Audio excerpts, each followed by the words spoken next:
Oh, good morning. You are fast. I wasn't expecting you to be that fast today. I don't know why, to be honest. Just a hunch.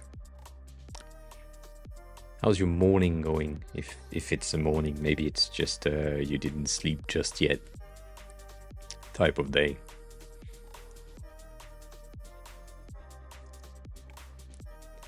Kind of excited by today's discovery. It could be interesting. Just gonna say that.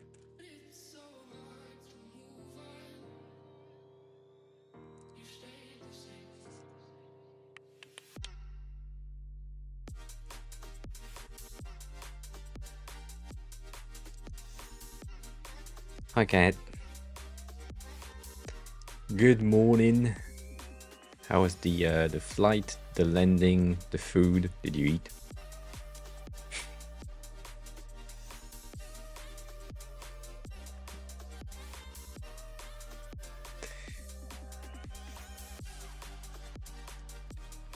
I think Discord has been spammed. Perfect. There's been pretty good. They has been pretty good. For me, first time for everything, you know. It's been snowing all day. So it's the first time I'm seeing snow in Japan, and it's the first time that I'm seeing snow in Tokyo specifically. So that's pretty fun, I guess.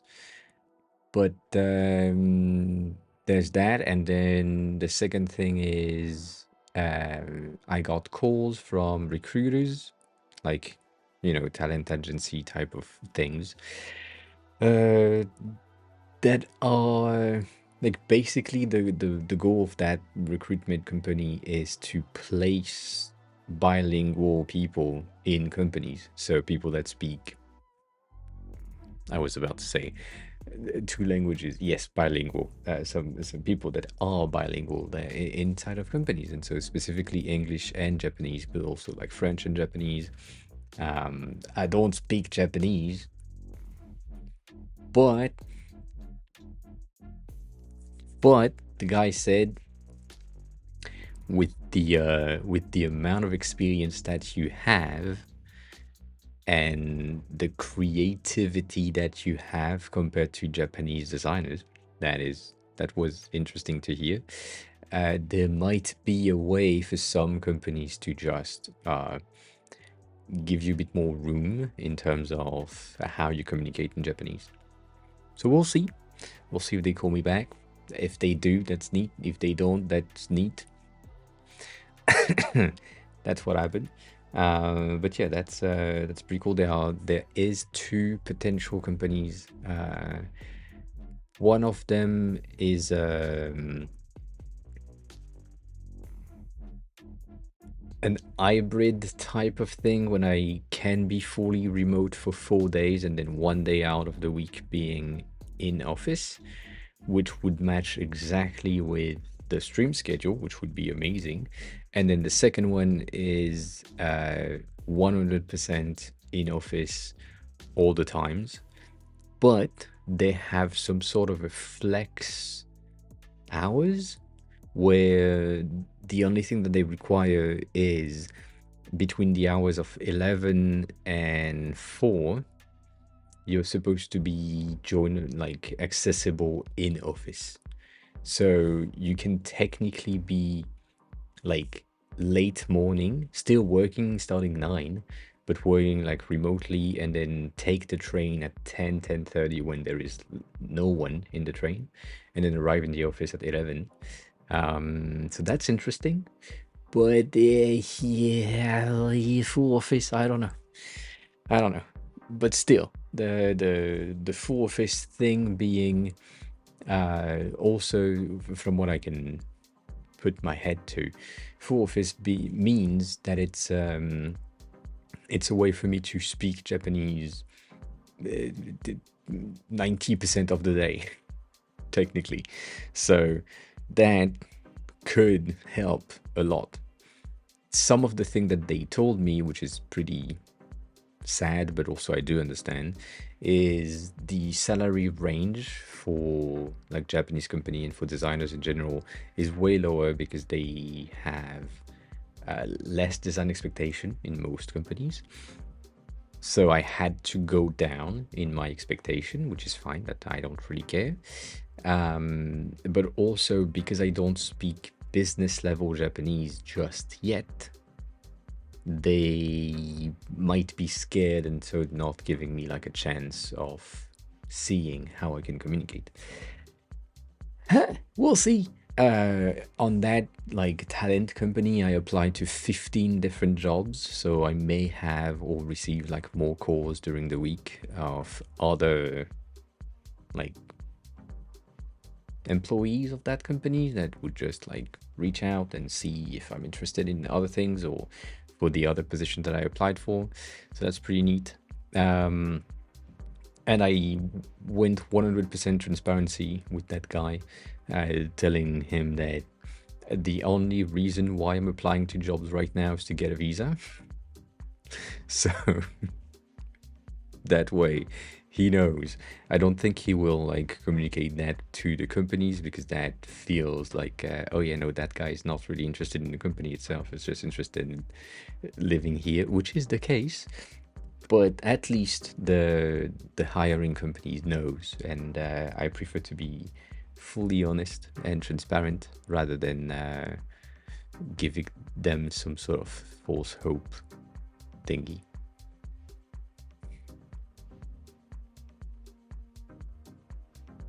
Also, what the fuck?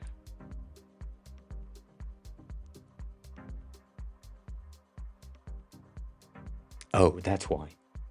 I was looking at chat on both of my monitors and it wasn't the same as expected. Anyways.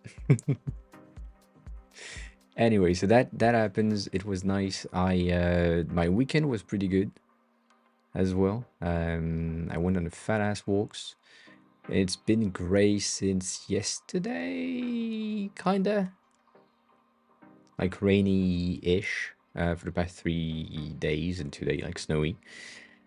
So I didn't have a lot of time to take pictures and shit, but still had some good one. Had some cakes that Kat and Fra have seen. Let me see if I can show you that. Also, I've discovered that when I open my photo app, my entire computer stream is lagging like crazy. So yeah, I don't know.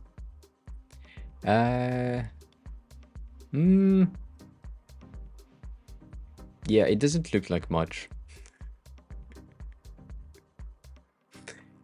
But that was a fat ass cake. And it's from it's a grocery shopping cake. Grocery shopping cake. Grocery store, supermarket type of cake. So it's not the greatest. It's good, but it was way too much. I ate everything. I ate everything. And then I don't know if this would be visible. I tried some of the cameras. I don't think you can see the snow on stream. Not much. But yeah, just try to check how the camera were doing. But yeah, that was today. Mainly snow that they say it's heavy snow. The thing is, it doesn't stay. Like it just fall down and it melts. melted. So yeah, it looks like rain. I do agree. I do agree with that. But overall, pretty good.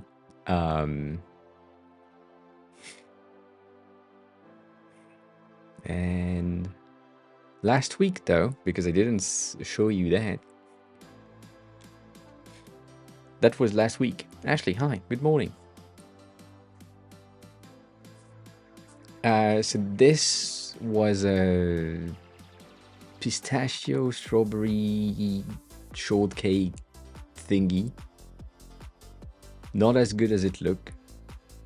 Tasted okay. And then this one was a lemon cheesecake. But it tasted more like a vanilla cheesecake than a lemon cheesecake.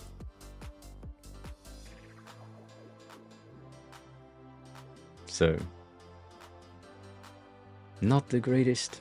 Was fine, but not the greatest. It looks good. That I would agree. But once again, these bitches, every time. French. French. Anywho.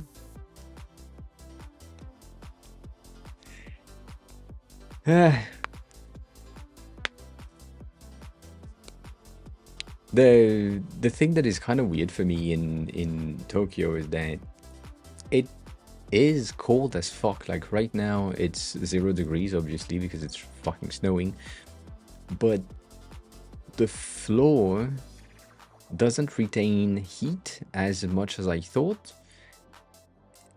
But because of all of the volcanic onsen water that is flowing through, there is still a lot of heat residue in the pipes underground, and so it's still kind of hot.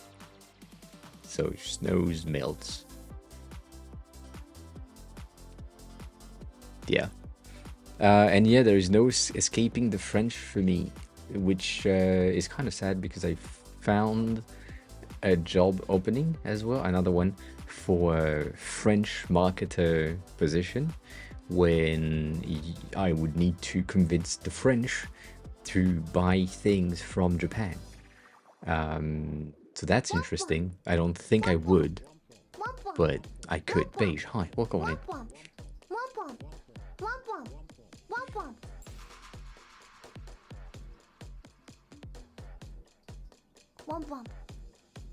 You mean the previous songs that I missed? I don't think I can go back, Stony. I don't think it...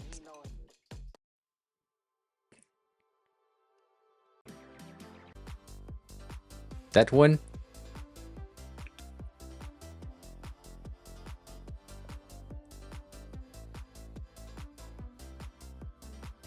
That is the name! That's the name!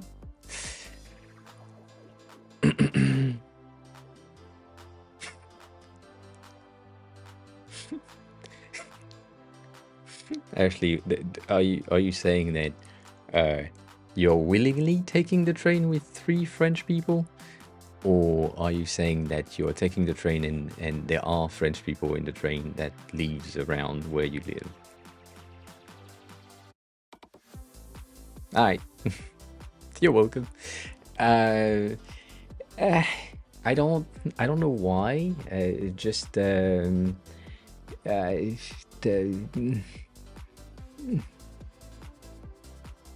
French try to escape France as much as we can, and Italy is kind of close, and then if where you are is kind of harder than France,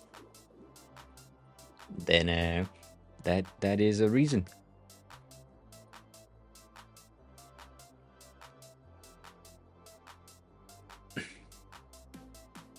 And beige, yeah, something is different. For some reason, my hair right here has decided to wave today. So it looks weird. I mean, at least for me, it looks weird. But whatever. That is different, yes.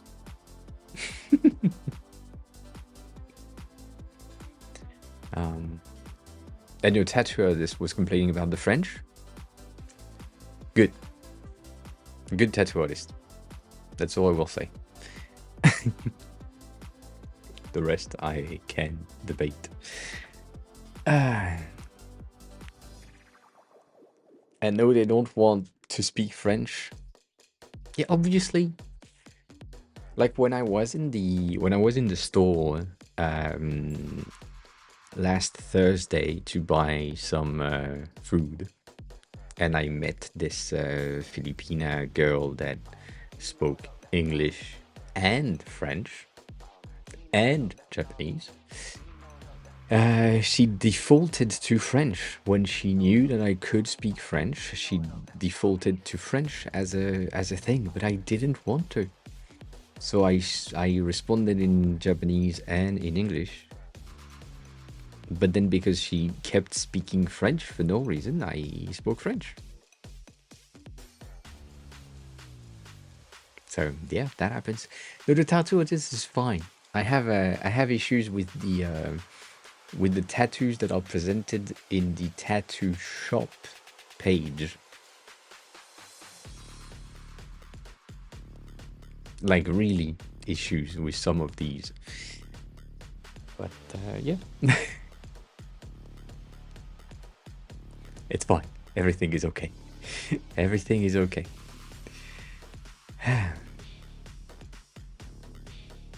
So yeah, that happens during the weekend, and it was pretty nice. I went on 2 fat ass walk, and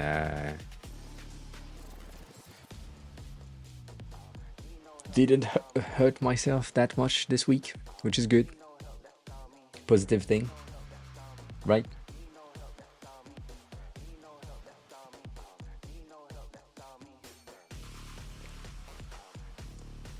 Yeah.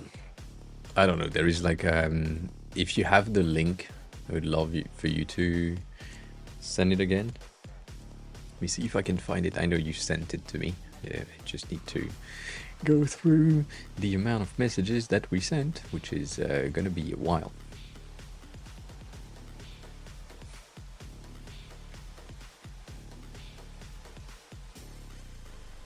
That is faster. Thank you.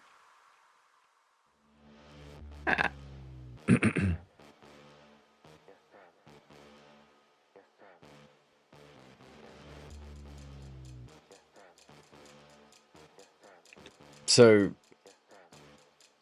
this is fine, right? So far, so good. But then I saw this, and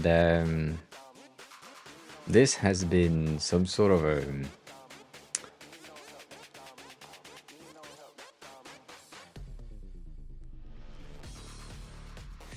a design that we've seen many times in on the internet, and same goes to this. I know some people would say, oh yeah, no, that's a classic theme type of thing, but the design is really recognizable, and it really much look like things I have seen on other people's body, and I don't like that in terms of creativity from tattoo artists.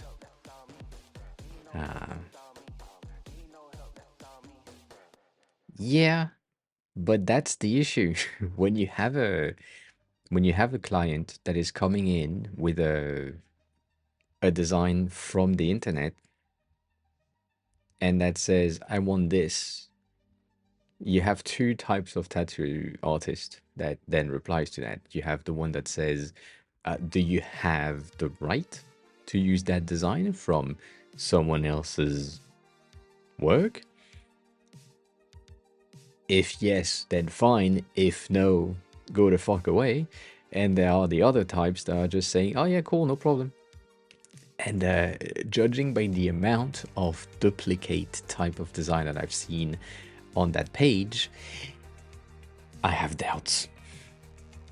Depending on the artist specifically. Like, I've seen things in there that just...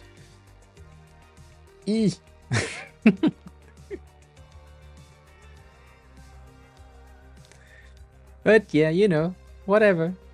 At the end of the day, people do whatever the fuck they want. But I also see things where there is no singular style in what they have on their feed that I like. Technically, I mean, the only one that I kind of like is the one that is not really traditional, which is this one. Because obviously.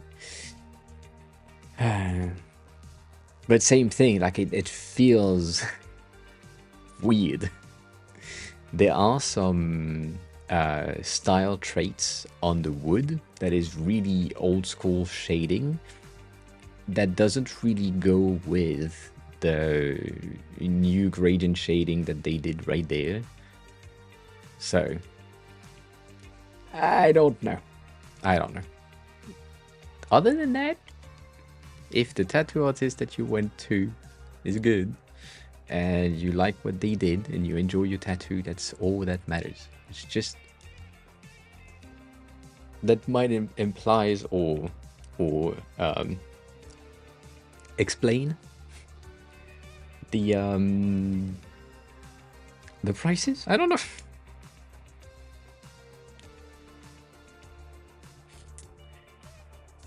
I don't know.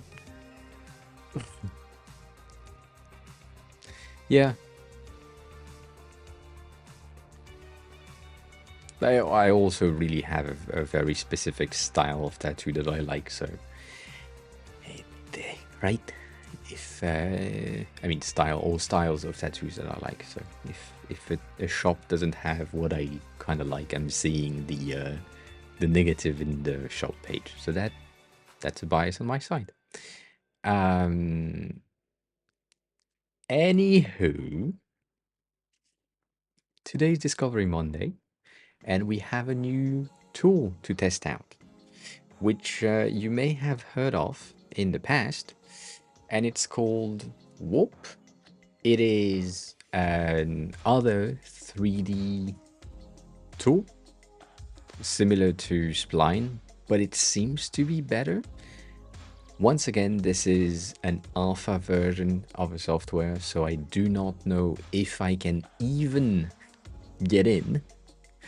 I haven't clicked any button just yet, but from the video in the background, it seems more like a modeling tool rather than a 3D design tool, which I know can sound really weird.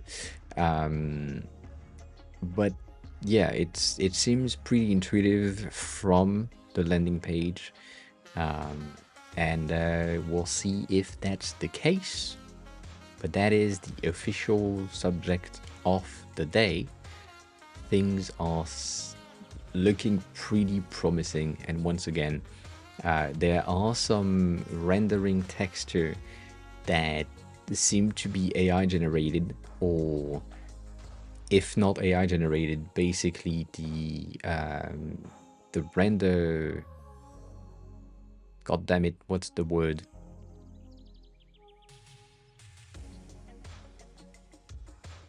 Damn.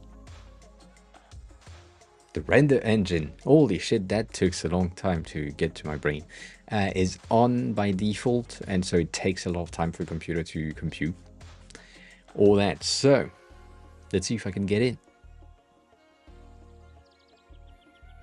Ha.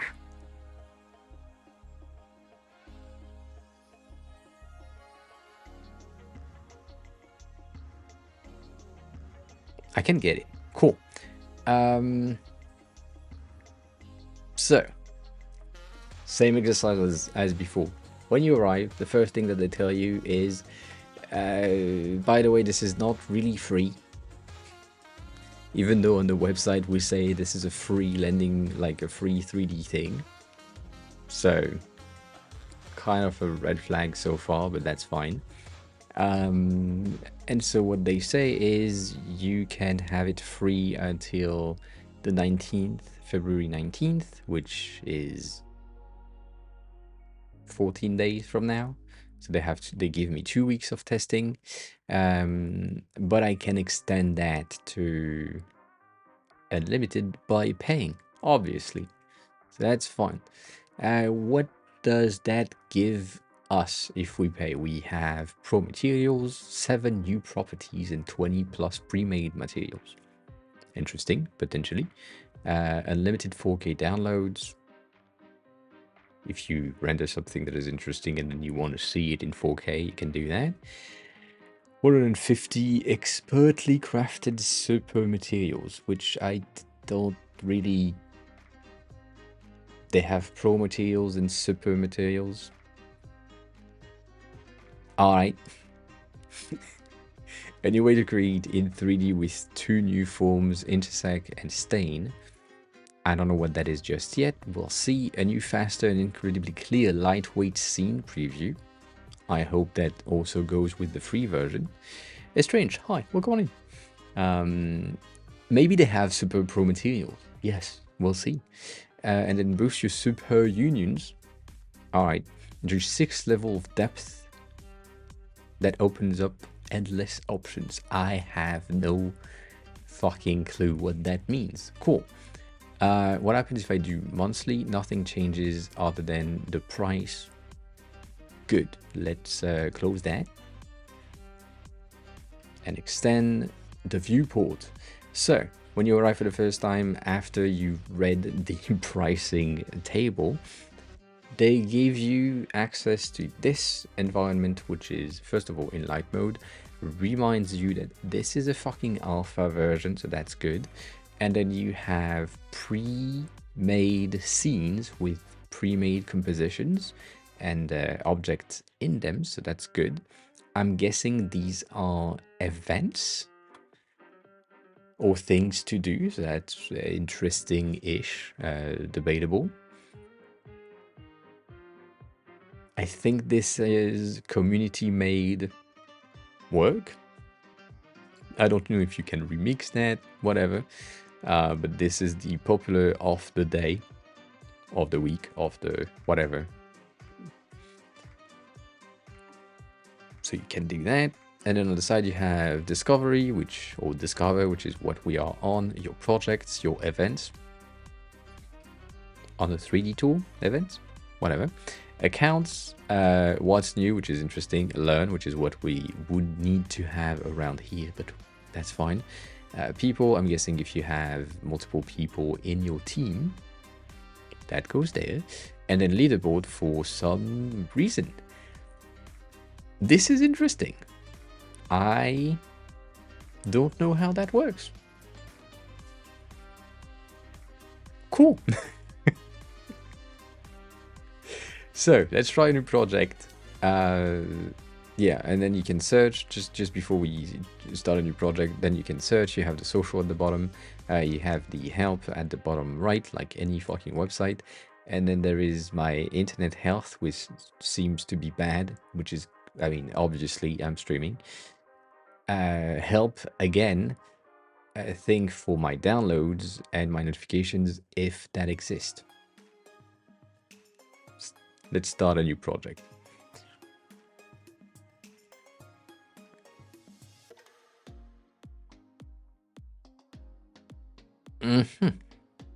So that's why. Okay, so the tiny prompt that took me ages to read before it disappeared was just saying that basically what happens is the app is not running on my computer. The app is running on their computer farm somewhere, and I'm just streaming the screens from there. So they probably have some bottlenecks sometimes to make sure that users are not using and farming too much. All right, one more thing. You can now put union inside of union, so you can nest things together. Cool, that makes sense. And you can get the thing that they were talking about earlier, which is if you go pro, you get 3 more levels to go as deep as 7 level of unions. Good. No use for that. So, exercise. Interface. We have a carded-ish design from what I've been pushing for the past 6 years. So the central element, which is the viewport of the Canva, is seemingly a card that is floating-ish, anchored at the bottom of the screen, right there. But floating in the middle, and then the tools are on the floor, right here, right there. I'm expecting the left side to be my layer list and the right side to be the inspector, same thing as all of the design tools. And then on the top you have your objects, materials, backgrounds, lighting, and function. Interesting. You have health. You have health on the 3D tool.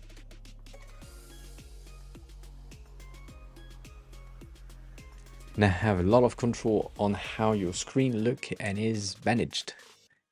Alright, every area has resolution that you can change, but you have to be responsible. The higher your area resolution, the higher your clarity, but you also risk affecting performance. Yeah, obviously.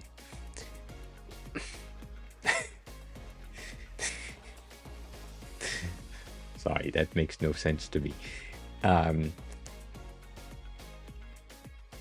I'm trying to put myself in the shoes of someone who has no idea of 3D tools.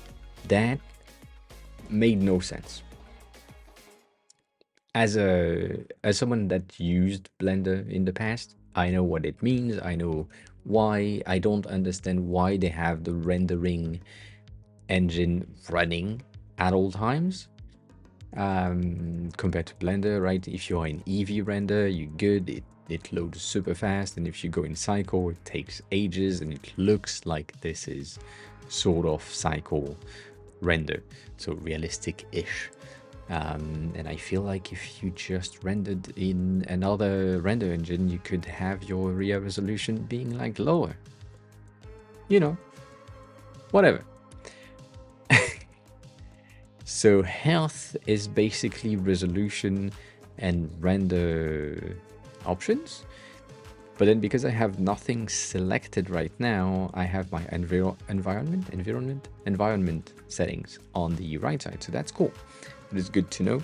That's where things are supposed to go or be. I have something about the background here, but I also something about the background here. So we'll have to check that again. And then I can upload an image. Doesn't seem to be that complicated. I have my viewport that is on a cube resolution, which is kind of different than the usual 3D tools when we usually have the orthonormal arrows. I don't know how it's called, the thing. That. But at least we have the cube that gives us the ability to then do exactly that. So we can just quickly rotate our elements. That's good. The scroll wheel click and drag is for zoom, as well as the scroll wheel. Left click is rotation and right click is drag. Cool.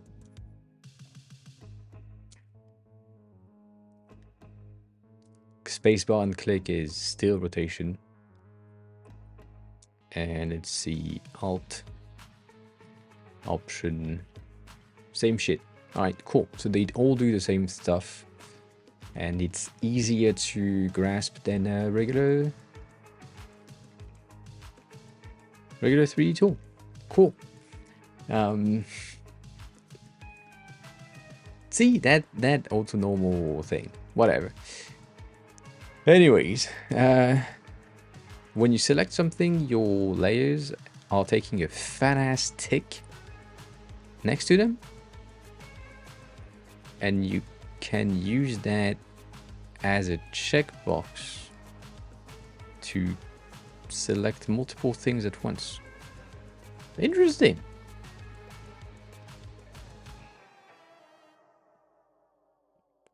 Interesting.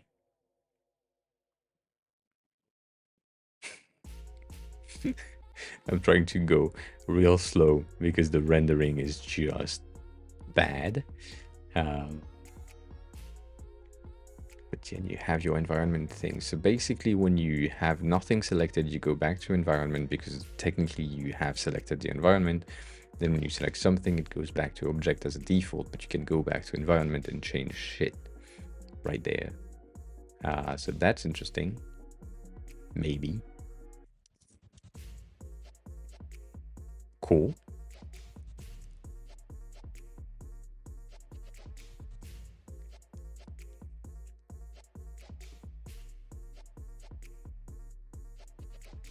So that's what they call an area.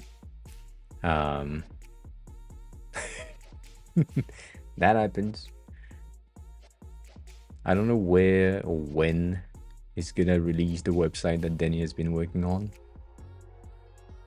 but that needs to happen soon-ish, I think.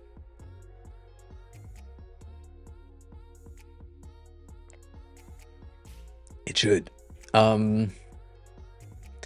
So basically, the thing from area that we've seen earlier has a different meaning. So I thought from semantics of the English language, as always, that area was basically like talking about an area of something. And so you could define an area, which was probably going to be on the floor in my head. But basically the area 1 right here is what I would call a collection of multiple things, and the rendering is applied to that collection. So I could technically have one of these that is my area 2, and then in my health, my area 2 would be rendered extremely low, but then my area 1 could be max render, which is kind of weird if I think about it, right? Like the fact that you can have the same element twice and one of them being rendered crazy detailed and the other one not. Like, it's interesting, but it's also, it doesn't seem necessary, at least to me. I don't know exactly if it is, but it doesn't seem as necessary. But the thing that I can see right here is the fact that the area 2, even though being at max resolution, the difference in between these two is not that much. So I think if you wanted like a bit more, something like middle ground is good for render, and then just the 0.1 from the beginning is enough. But that is debatable.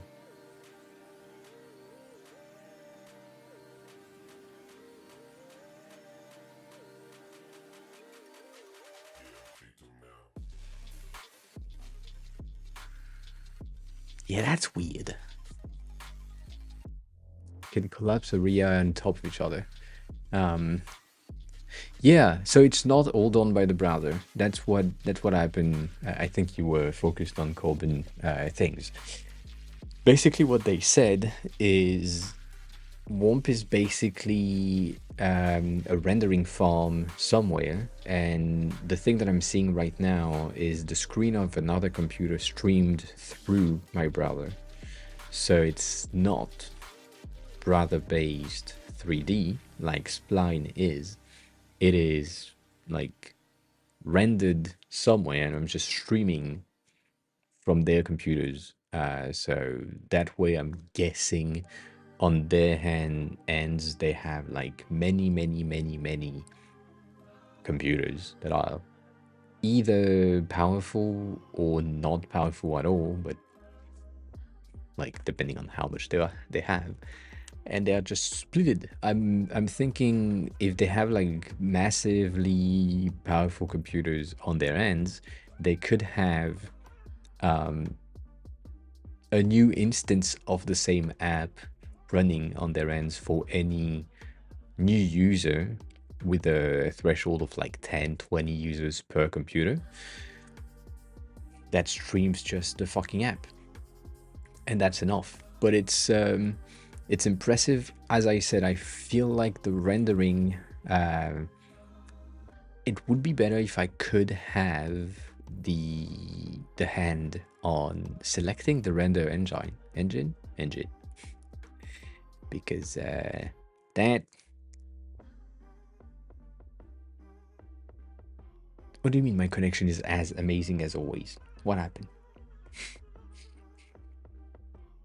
It's the beginning of the night. We're good for now. That's why we're doing the testing now. But yeah, I'm still not the greatest.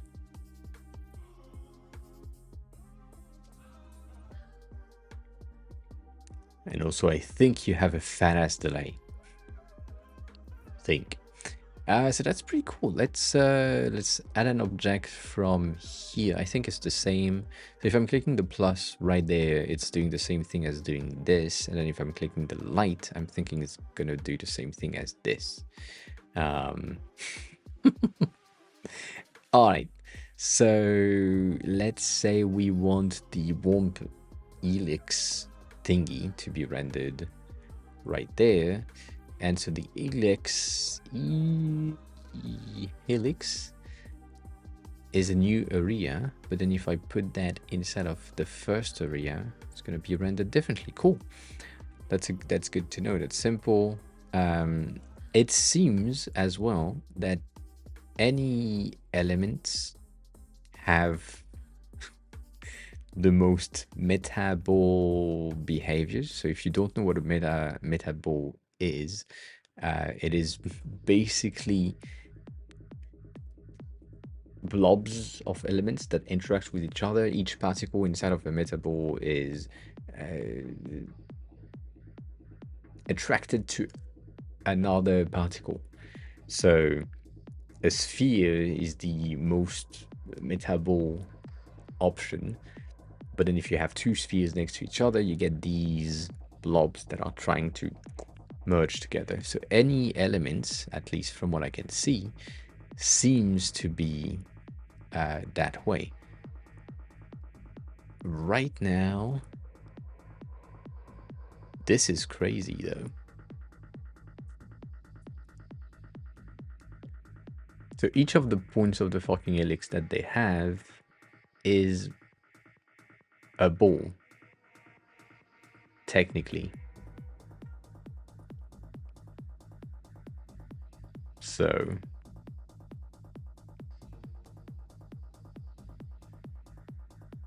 that's interesting.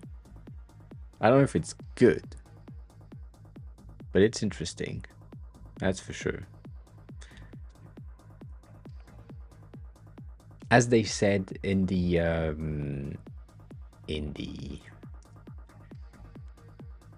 landing page, holy shit, my brain. It has some sort of a very different behavior when it comes to the overall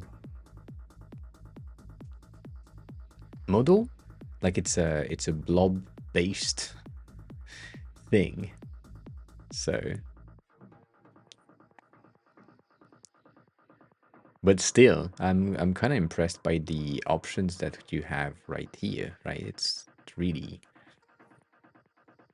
fast without really having to think about it that much, at least.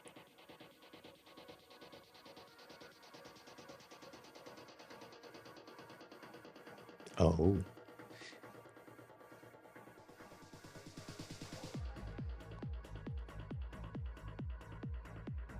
trying to see what we can do, if we can do things. Shit. I'm still used to the Blender way of doing things.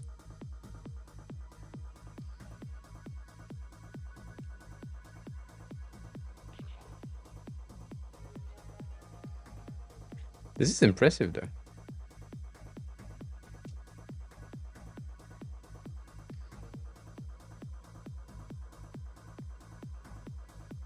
So, from my understanding so far, we have many balls. Clip that. On the sidebar that are our layers, and each of these have a different color that is then impacting the transition between all elements, because of the rendering engine is some sort of an agglomerate of the elements. So if I wanted to have something more green, which is kind of sad, I would have to change the texture or material of each of these points to make sure that all of them works together. That might be complicated in the long term.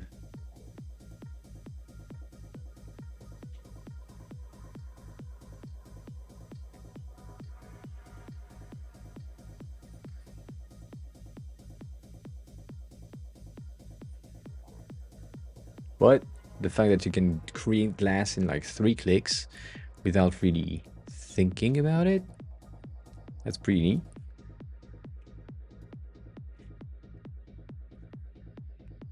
I don't know if the whole material things went in. I don't think it did.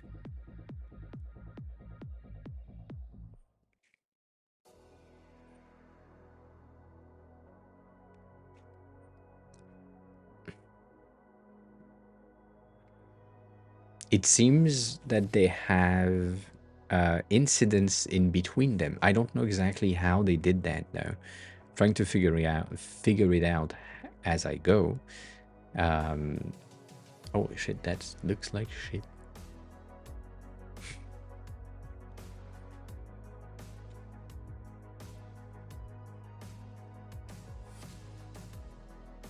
Yeah. So this is interesting. Once again, I feel like we've covered most of the tool so far. We have the object at the top that are containing a ton of things, including the community objects that you can probably reuse. So that is neat to get started quickly. You then have your materials, which is what we have played with quickly. The one that we are using here are, seems like they are predefined things. And then all of these ones are pro material, and all of the yellow one are probably going to be the super materials, which is the different names for the same thing. So debatable. And then the color of the background, I feel like it's the same as this thing. Like if I'm changing that here, it changes at the top. So I don't know if it's really necessary to have like a duplicate of that setting in terms of UX, knowing that the background color will always be visible here, whereas here, as soon as I select an element, the material is taking over. That's interesting. And then you can add lighting, which is not a directional light. You either have environment light or you have spherical elements. I mean, spherical elements. You have elements that would then just be a light source. But I don't have any.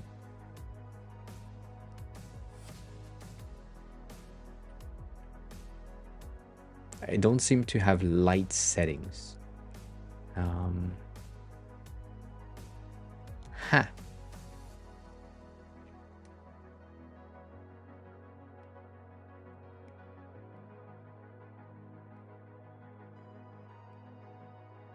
God damn. All right, we have things.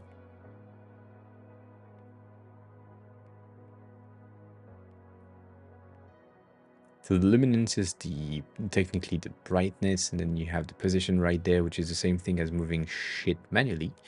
But the render is made slower. That's interesting. All right. And then the last thing that we haven't checked is the function, which I believe is only going to happen when we have multiple things selected, like here, and it's probably what happened with these things. They have been unionized or merged together.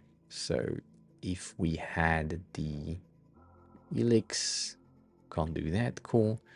If we had this one, and we mirror it, does a mirror in the center.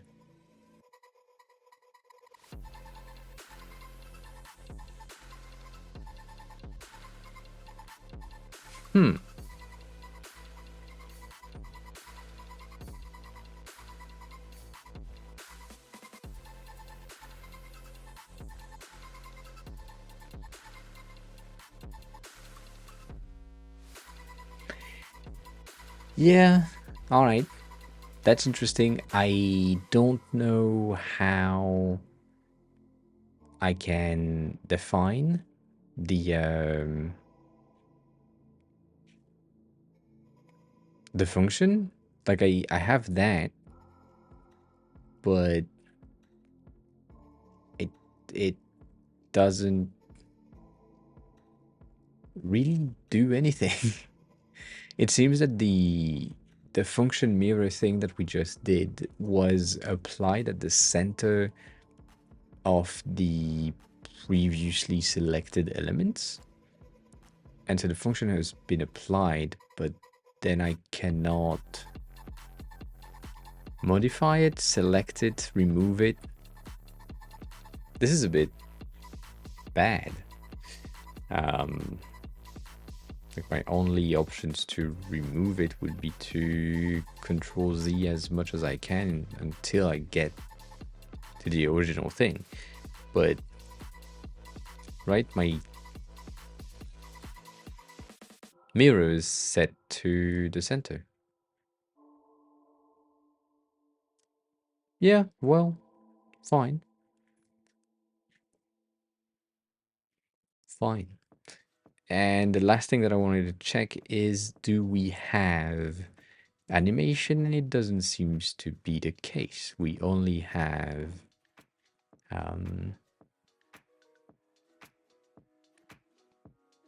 yeah.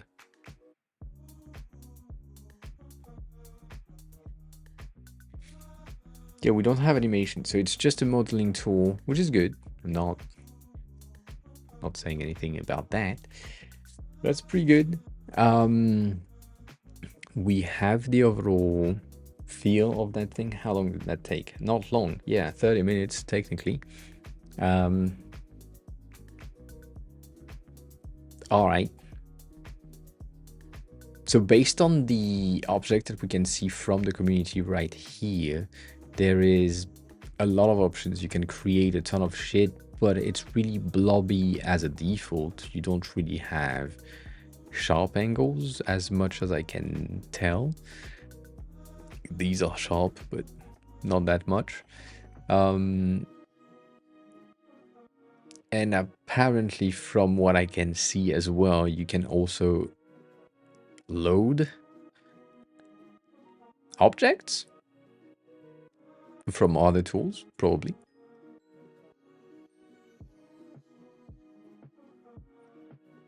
But it's a pretty simple tool. It, once again, for the UI, UX designers, product designers things, I don't think it would be a very beneficial tool just yet. When I'm thinking and comparing with Blender or Spline or other 3D tools that we've seen, this one is really limited in its free version right now. And we are lacking some sort of interaction based option like animation and or hover clicks, all of that to be implemented into website. However, knowing that the current trend of landing pages for agencies or for SaaS product, I think it's really interesting to be able to integrate 3D elements in your backgrounds and then just play with that. Yeah, I think it is, but the difference in between, I mean, obviously I'm gonna compare it to Spline because it's the same thing, but better. But if I'm getting Spline per se directly and I'm just playing with that, the huge benefits that we have with this one is the interactivity of things, right? My hover state to raise the top level. That's a very, very cool animation that you can have. And then you have the looping mechanism in the bottom elements that could be like loaded inside of a landing page with no issue. And it is like a fully 3D shit. So I can play with that. Compared to this, I don't see how I can integrate that in any website other than I would need to export it as an image, or also there is an export with animation, but there is no animation option. So that's weird. Maybe it's a paid version thingy, whatever. So Spline is better in terms of integration, and for me Spline is more related to Blender in the browser because you have the ability to do whatever Blender can do ish. Here, from what they say themselves on their landing page, it is more or less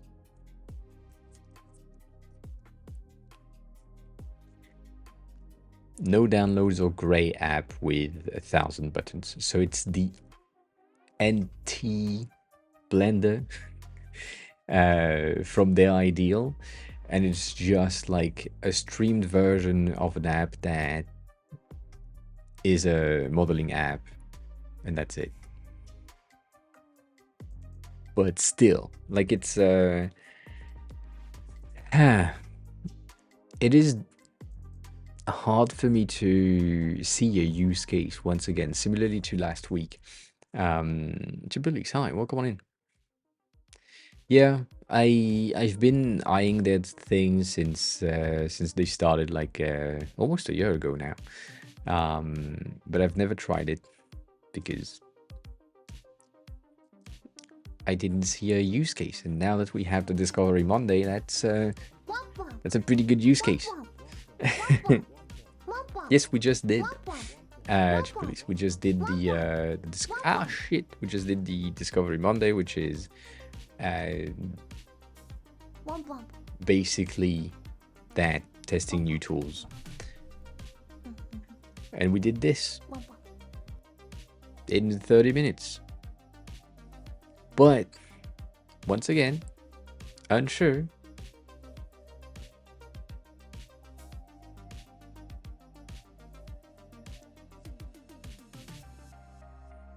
Really unsure about its capabilities.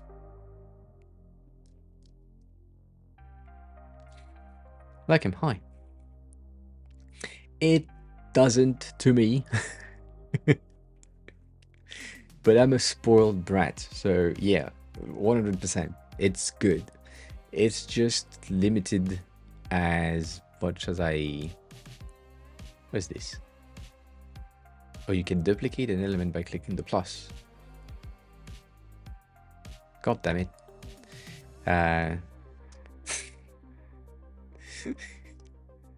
No, I mean, like technically, God, damn, that's bad. Oh.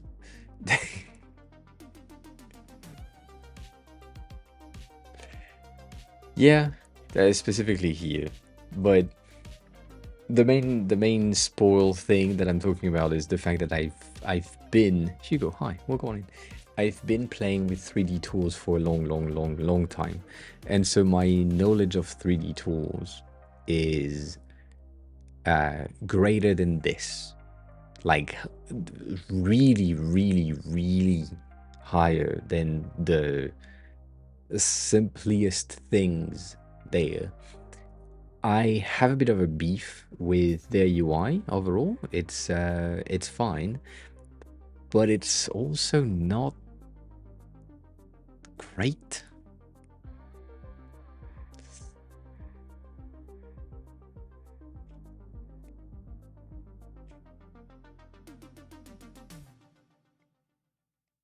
It's not bad. It's not great. Like there is a ton of shit that just don't really work.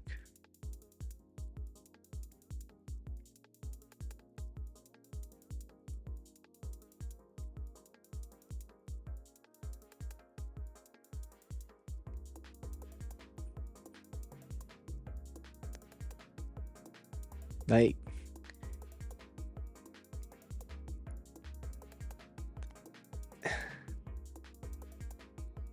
this is cool in terms of how it's modeling, because it's just like, oh, you have one ball in one place and then you change its positioning, and so you get other elements that are just following, because it's basically a blobbed base design tool. So that I get it, but it's just it seems so much more complicated than you see how specific I had to be to get that S-shape thing. In any other tool, I would have taken the pen tool and just draw a fucking S and then add material and shit. But one of the benefits that I can see here is the ability to do what I'm doing right now, which is like changing the sizes of an element that is connected to the other one. Yeah. Judd Penton, hi, welcome on in.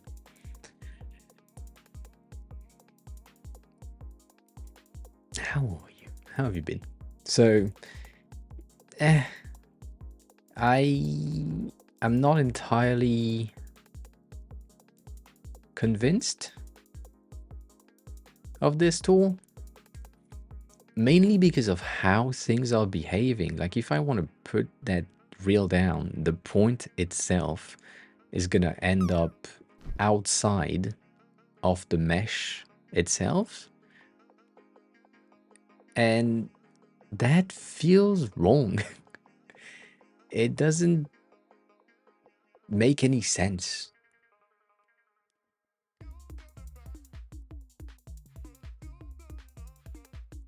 They also have like an order. So depending on how you have created them, they take they take the ownership of the points, but it's kind of weird. Holy hi, welcome on in.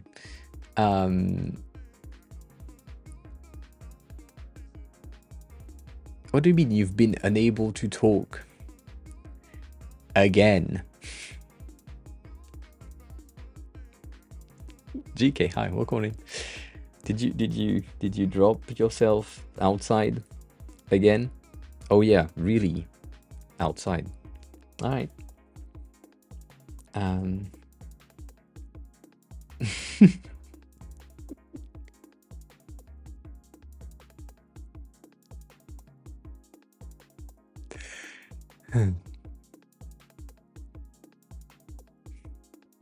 Is it an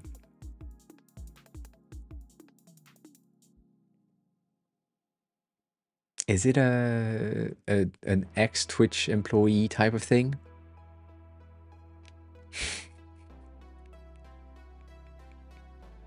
But yeah, Phils has had that in the past.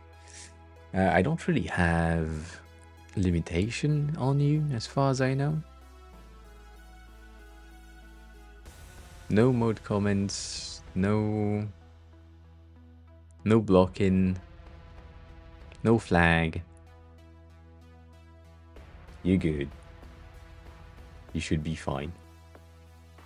You should be fine. But welcome on in. Triple E, she said, what I was wondering, what does it export? Can I throw this into Blender? I don't think you can. So far, you can... Oh, no, you can. Sorry. You can export an object.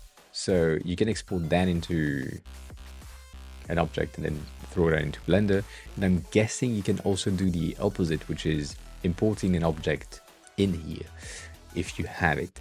The thing that I don't understand is the record video or export with animation, because once again, I do not see animation tools in there. Like, I wish I could take the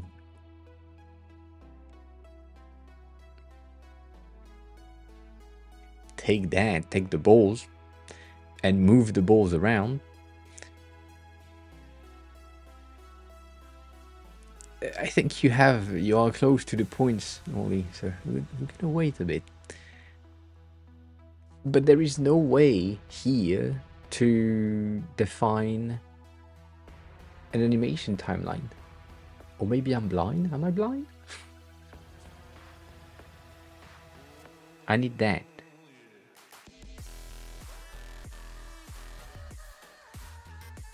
Oh. That's it. It's just a camera animation thing.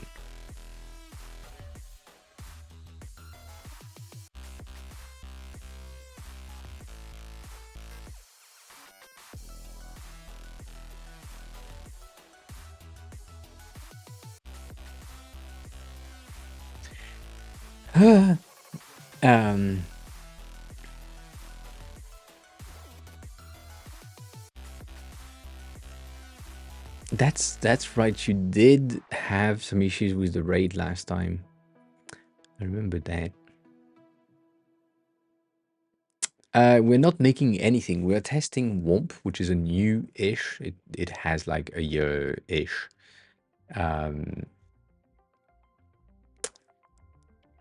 And it's interesting. It's not great. That's sad to say.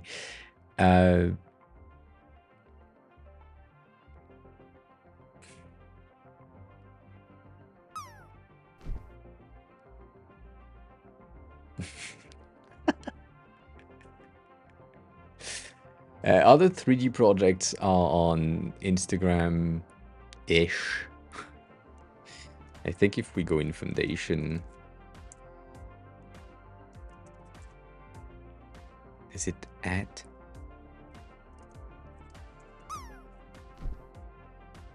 Yeah, that's where you can see most of my stuff from the NFT era of cubes, but I haven't. That was close. And I haven't posted a ton in there. But this is Blender work. No, I didn't. I lost bank on the NFT era of 2020, 2021.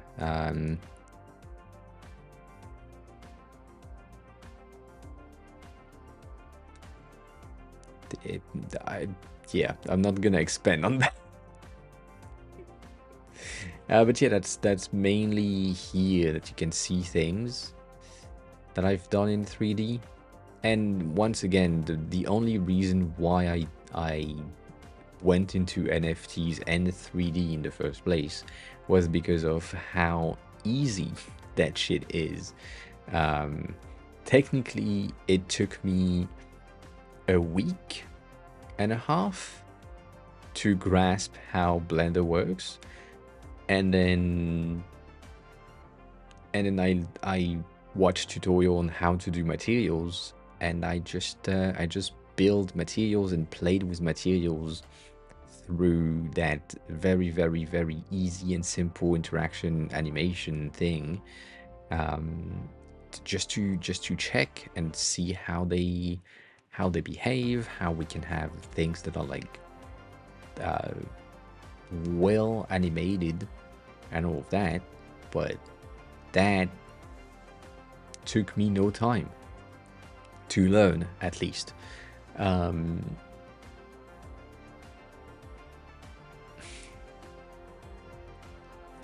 So there's a ton of things like this one. I love this one, mainly because of the texture and the material that I played with.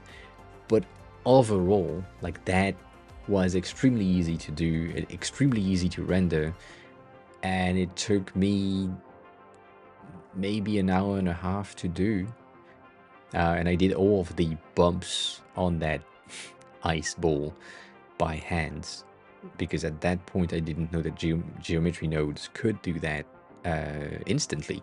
So I just did that with a sculptor brush, went around the ball and added some bumps. Anyways, it's more organic at this point. Nonetheless, here's where you can see all of the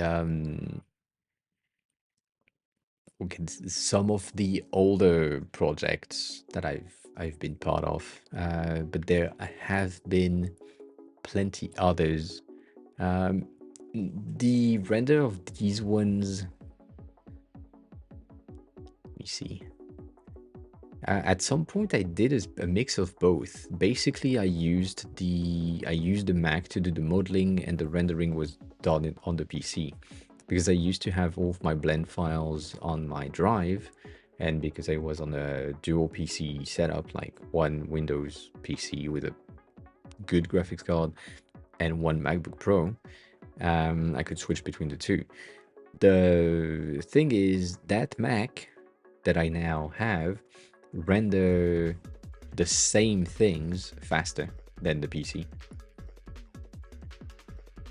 but the quality of the render is not the same, which is kind of crazy. But yeah, overall, rendered on Windows, the 3080 Ti that I have is good for 3D rendering compared to Mac rendering. But yeah, like that. M1 Max, yes. Like this thing, having the ability to render glass plus a balloon plus glass plus depleting, reinflating, all of that. That was easy. Denny, hi, welcome on in. Yeah, the things that you have never seen, kind of seen in the past. Oh, that's neat. So because they've seen that I was on another tab, they moved me to be able to like send the resources to someone else that is needing that. Cool. Good job on that.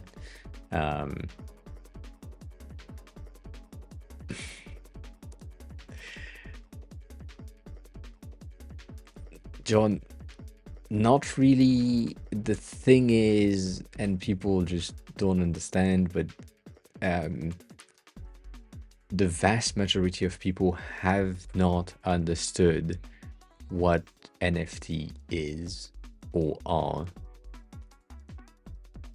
and the fact that they are using NFTs every fucking day without realizing it. But yeah.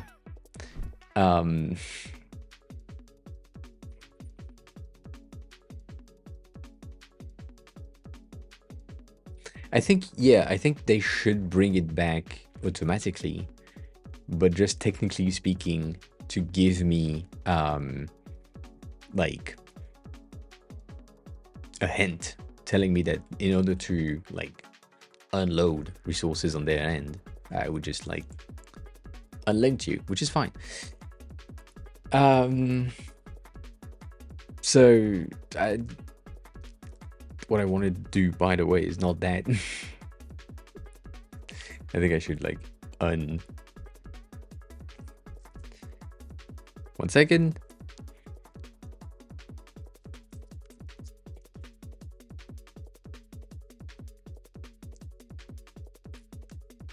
I have other things in there.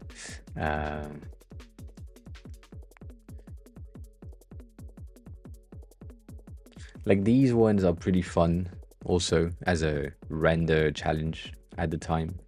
I don't know, kind of nice. Nonetheless, to answer the question of NFTs, the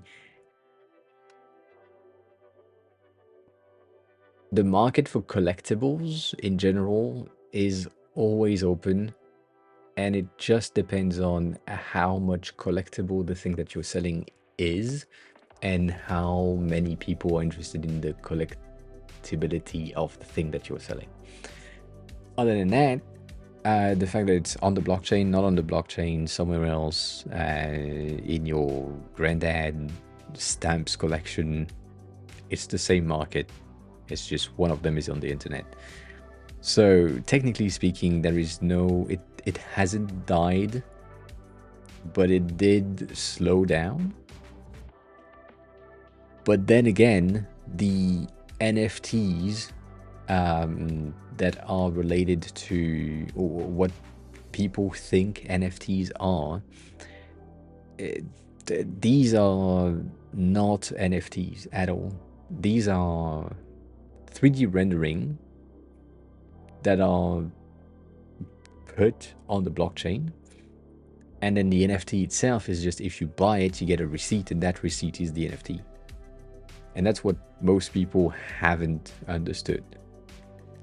Like, a lot of people were saying, well, if I can just right-click save, what's the point? The point is not the art or the visuals. The point is the ownership itself. So, I'm not saying that it's good or bad. Just when you buy a plane ticket, it's an NFT. It's just not on the blockchain.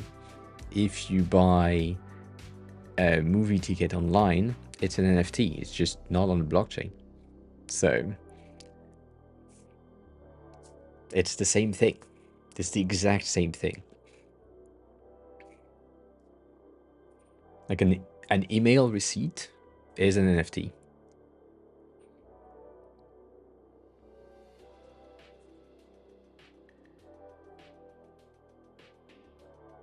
Oh shit. And Chipolis, for the question of dodge a bullet for working in a crypto startup, yes and no. That's a bit of a weird like thing. Technically, if the crypto startup died, yes, you dodged a bullet. If it didn't, you missed on a fat ass bag. Like, there is a ton of companies and websites and games that have been launched and that are still launched today. Like was my soul. This thing is linked to a popular project that is still ongoing. They didn't disappear. The dev are still playing with it. The alpha of the game is running. I can play it if I want. It's an exploratory game based on your animal, and that exists. And so if you were part of that project, then you made banks. Like that. Like that. That's a lot of banks. But then again, it's debatable.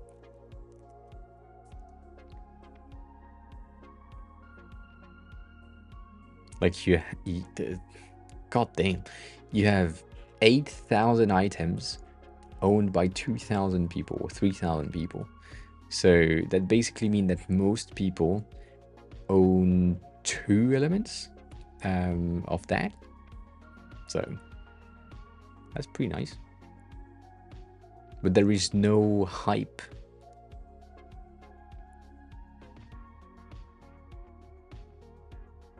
The space bar?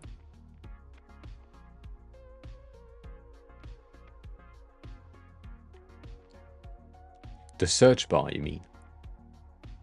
Oh, you said search bar. I read space bar. My bad. Dyslexia took over. It's centered.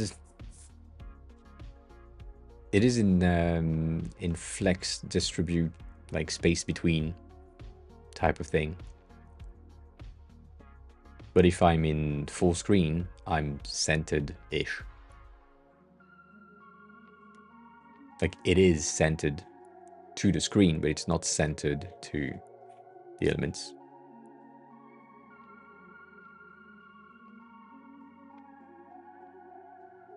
Oh, you mean this one?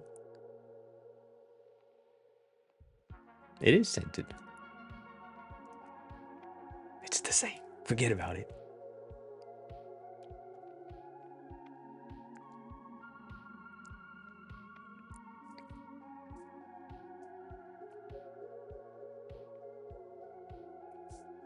Or there will be a high resurgence on the crypto market thing this year, technically. The reason I'm saying this is because the cycle is the same cycle every fucking time. So we're gonna go through another hype peak thingy in it should start in like 5 months ish. Let me see if I can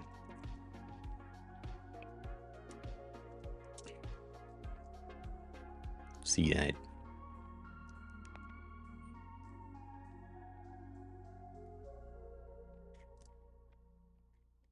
Can I load that thing?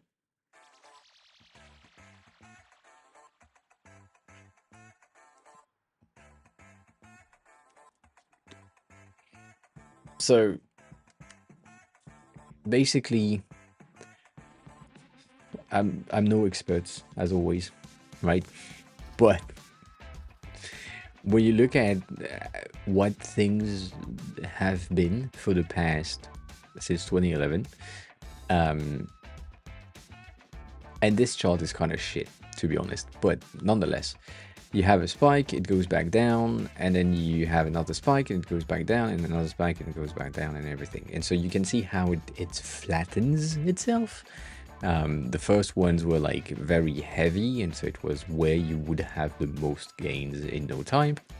That is just like overall capped and pegged onto the Bitcoin prices, because this is the most trustworthy, I doubt it, but like trusted by people coin. Anyways, technically right now, 2023, 2024, we are supposed to be in the flat zone, and then the end of 2024, based on the cycle, around June, we should be around here and going back up into the next spike. And so the next spike, based on the difference as usual, we are supposed to be somewhere around here, which is not that high compared to this, but still a bit higher than our previous spike. But then it's gonna go back down, and because it's one of the latest or last flattening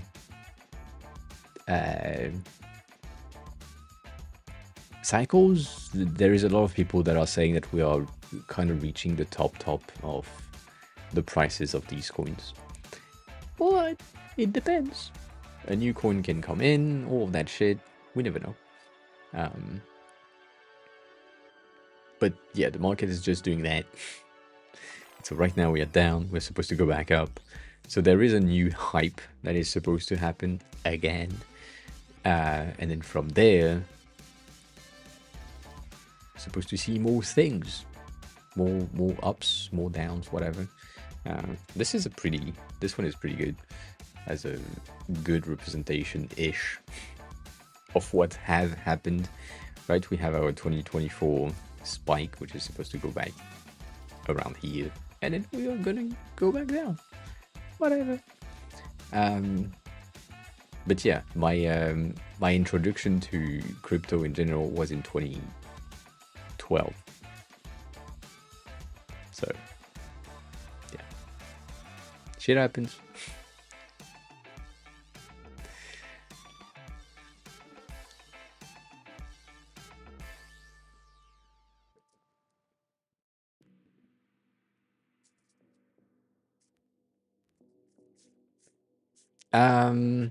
Chipulis for the election plus wars are great.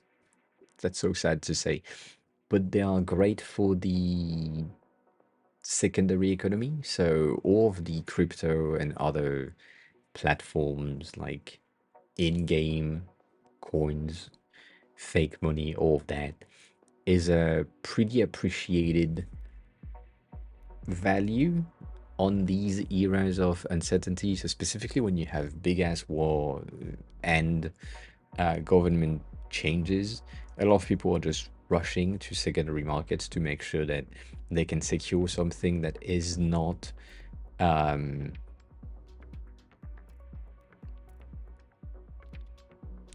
backed by the country that they are kind of living in, and so that they can still have something afterward.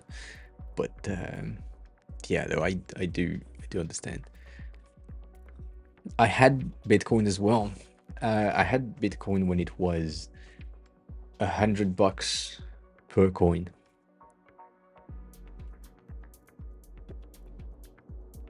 And then it went to 200, and I sold everything.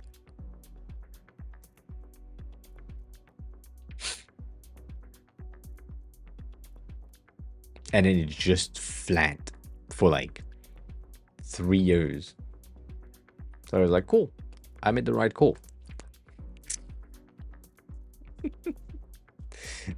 It's just that fucked me up. I lost on the last run. I lost 20k in terms of gains and shit and crypto and NFTs and all that. So don't play with that unless you are willing to lose things. But yeah, and if you got paid in Bitcoin, that could be interesting. I saved not much, to be honest, at that instant. I think I have 200. I have 2k, I think, in Bitcoins. Yeah. I have 6k in Ethereum, which is much better. And when it comes to the volatility, it's not that volatile, to be honest. When you look at it long term, it's not that volatile. It did way worse than stocks this year. I made 23% this year on the S&P 500 on 1 year, compared to the previous year that was at like minus 11%. So that's pretty neat. I don't have like much in there, but it's still pretty interesting. But in crypto itself, I made almost 100% this year.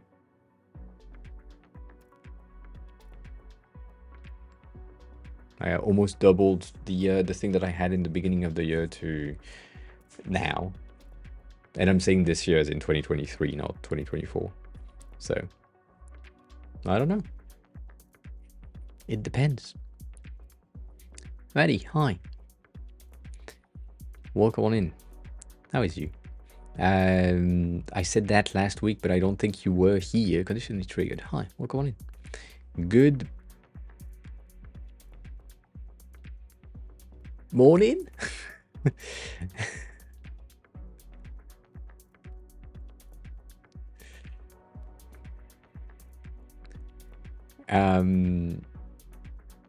Maddie, I didn't find enough Kit Kats to do like a taste test. I have strawberry ones, but they are not good.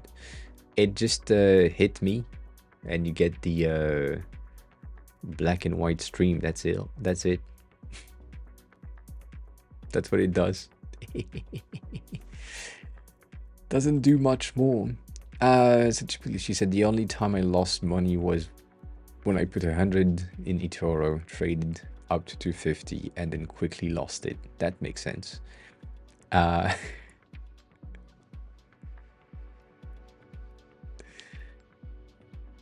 Yeah, I tried eToro as well because they had the $100 for free type of thing. You could. It does a black and white things, and the thing is, you can do that if you want. You can have plenty. What do you mean it was broken? It wasn't broken. But yeah, no, the eToro one was pretty interesting because they had like fake $1,000 test.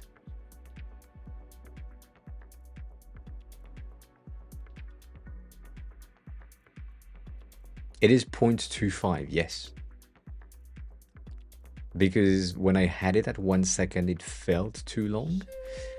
And when I had it at 0.5, it still felt too long.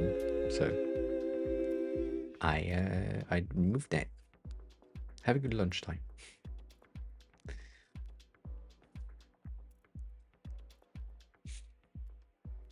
So how's the dev conditionally? I mean, you say it's rocketed, but how do you enjoy it? Is it better than before? All of that.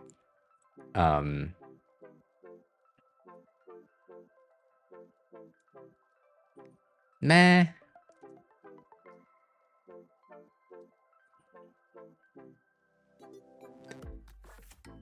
Maybe. I don't know. It could be, but I feel like it would need something more. Like it would need some sort of maybe a change in background music or something. Maybe a rain effect.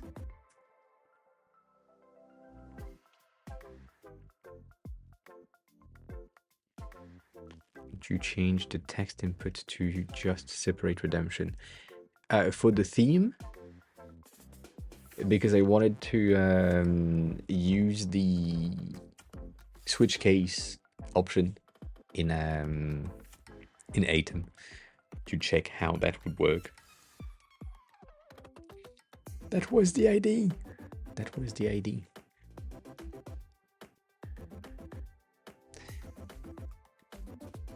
But yeah, I do agree with you. I could 100% go back to 1 by 1.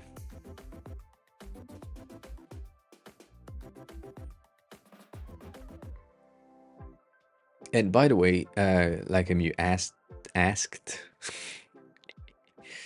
where you can find some of the 3D works. You can find it here on my Instagram. If you scroll enough, like if you are brave enough to scroll back up to here, you can find some of the cubes that are not on the NFT things, but you can also find some other experiments that I had with textures and materials to play with in Blender a long time ago, and some of them, like the metaball thing that I was talking about earlier, like that was fun to play with, but yeah, not much, to be honest. Not much 3D works, which is kind of fun to have like this thing in Figma, which is then followed by this thing, which is not in Figma, obviously. But yeah, this one was fun to play with the focus range of the camera. But then again, the only idea here was I started here saying, you know what, I will take a look at 3D and Blender specifically and how it works. And then I did some things, and that was about it. Like that.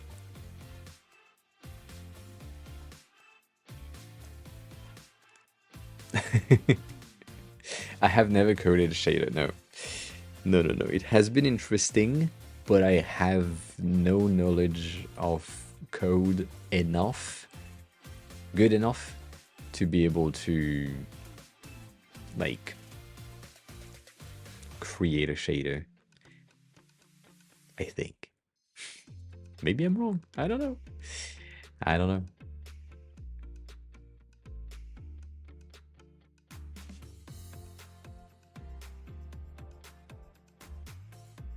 God damn.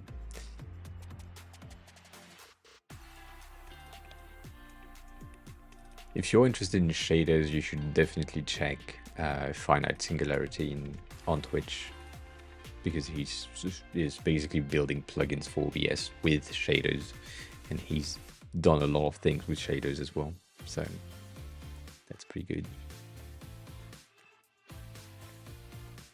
good. I don't know if I would say that, but I can understand it. Yes.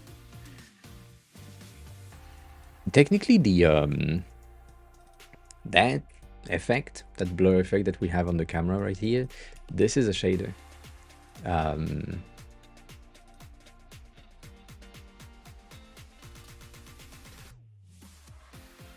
It's pretty good. Ah, that's weird though.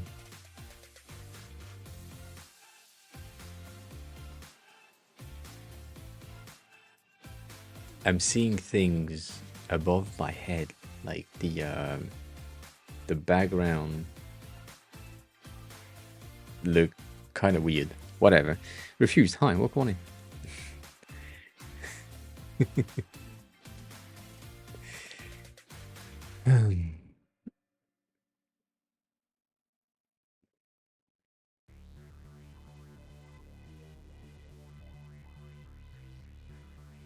50 gig? Stony? 50 gigs? That's a lot.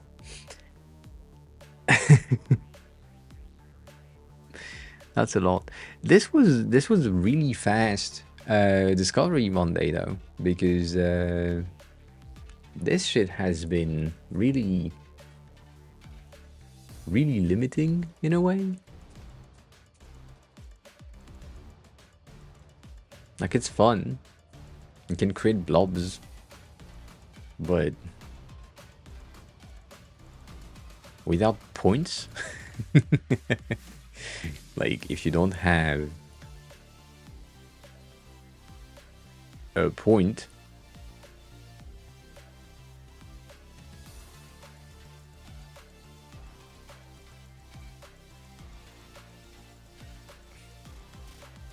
you want me to make a car? Why do you want me to make a car? No. No.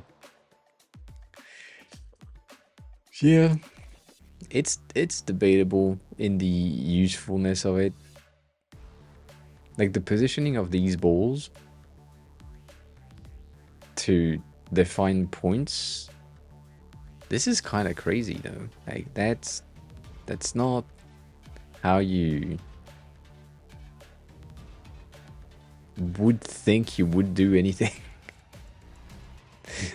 Personally speaking, I wouldn't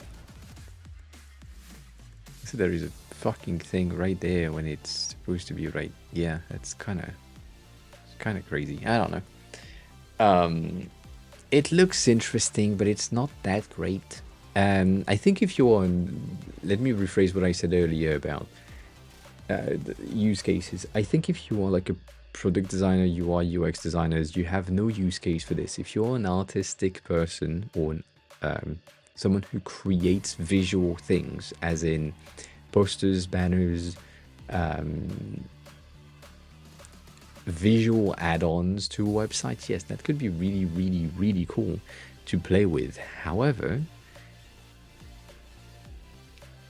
it's not great. Like if I were to export an image, let's take the area thing and see if I can select the object right there. And then I'm exporting it without backgrounds.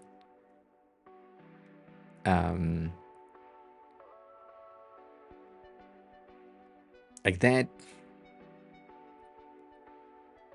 shouldn't, first of all, that shouldn't take that much time, which I can see the fucking download queue thingy.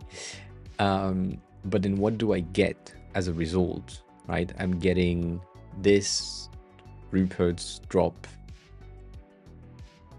from that far away because I wasn't zooming in enough, even though I just said that I wanted the object itself, but it's that small inside of the wide ass environment. This feels weird. I don't know.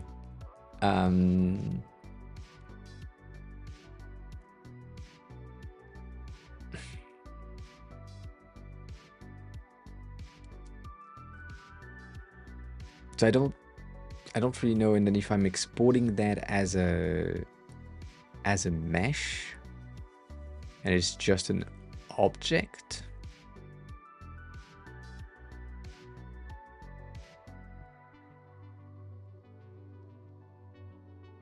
it should be extremely fast, to be honest.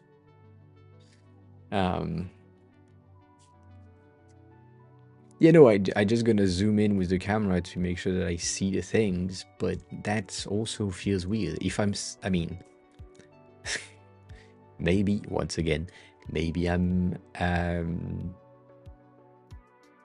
don't know, spoiled again, but if I'm selecting, like, the ball, or that thing, I mean, technically, if I'm selecting just the ball itself, the software of the ball, and I say that I want that exported, the preview that I'm getting is I'm gonna export the selection. I'm not gonna export that with the ball in the center. No. I'm gonna export the fucking ball. Whereas here, when I selected the elements and I said, yes, just export the elements, it gave me the elements zoomed out as far as it was. So technically, if I was there and I said export the selected object, I'm getting this. What the fuck?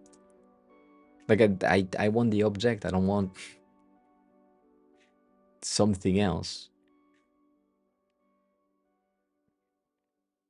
Makes sense?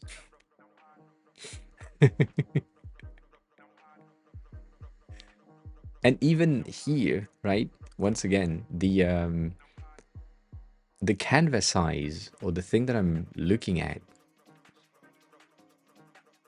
if I have this right there and I say that I want to export the selected object, here it's giving me things that I don't see.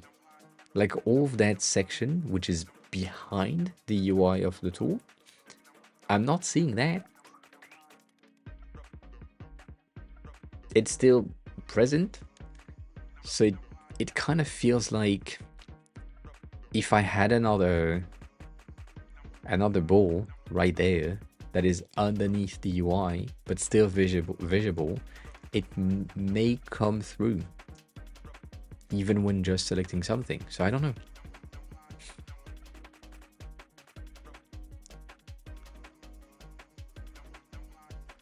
I think you can or could, that.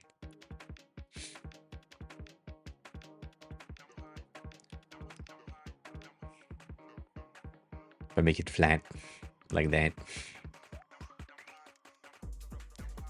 kind of can, but still, it is weird.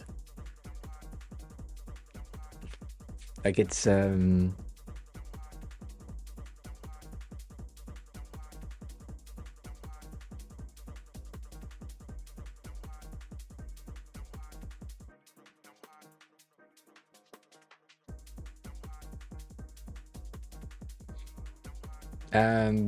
the design founder thing, GK. Also, hi, welcome back. After your look, the design founder things has been I hate it.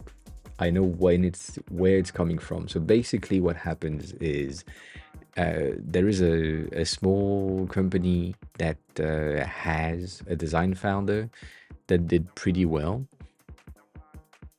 and you may have heard of it. It's called Airbnb, and because the CEO is or was like a designer, and then everybody saw the success of Airbnb, everyone is like, oh, we need design founders. And then you see the unsuccess of Airbnb today because of the people that are using Airbnb as host, basically like destroying the market. It's not talked about that it's caused by a design founder. No, they just look at the success. So I hate it. Yeah. The thing is, design founder can have a real impact in a product or on a product if they have other founders with them. So the idea of the design founder is not just designers that are founders of companies. It's designers that have a seat at the founder table.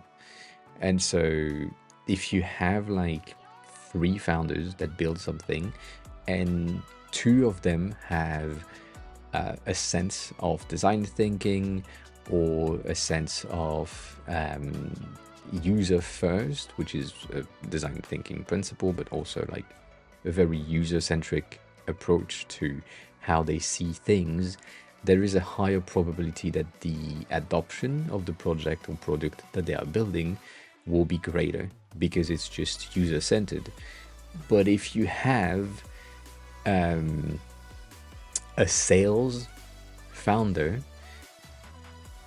the idea is that they cannot be user-centered. They can only be profit-centered because they are sales, which is not true. Like if you are sales but you think about your user and you still think about profit because that's your main goal, but you still think about how you can make profit while still benefiting the users, you will still go further. So I don't know. And refused, yeah, you could probably do like a secondary camera, but I don't think you can. I don't, in the interface, I don't see how to add another camera, and yeah, it's kind of bad so far.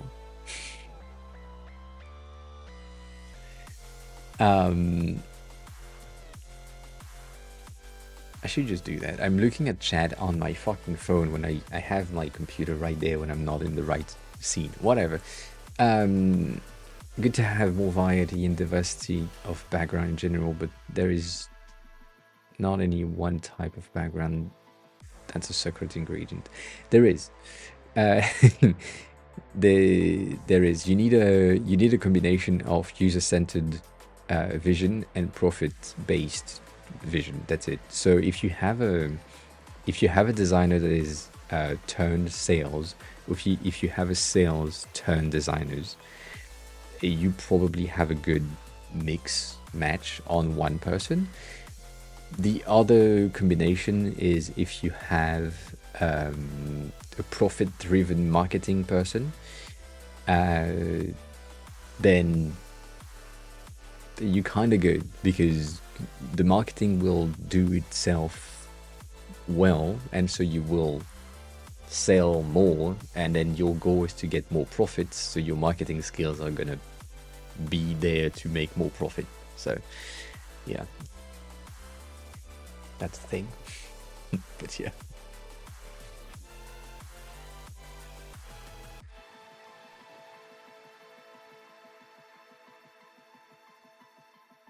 Yeah, GK, that secondary message, I absolutely agree with that. So refused, yes, spline is better so far, but spline is not the same goal. Spline is for integration and interaction, and Womp is more for decoration and modeling in a new way.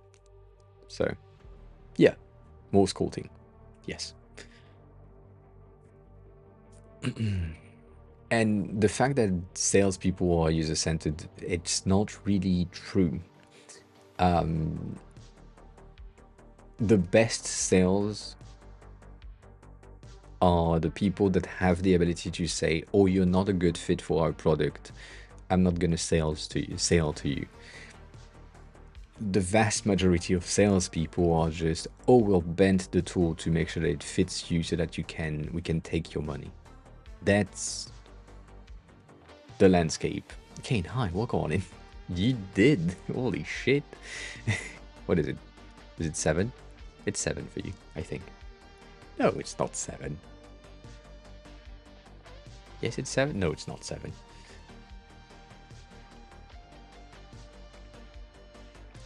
It's 8. Good morning.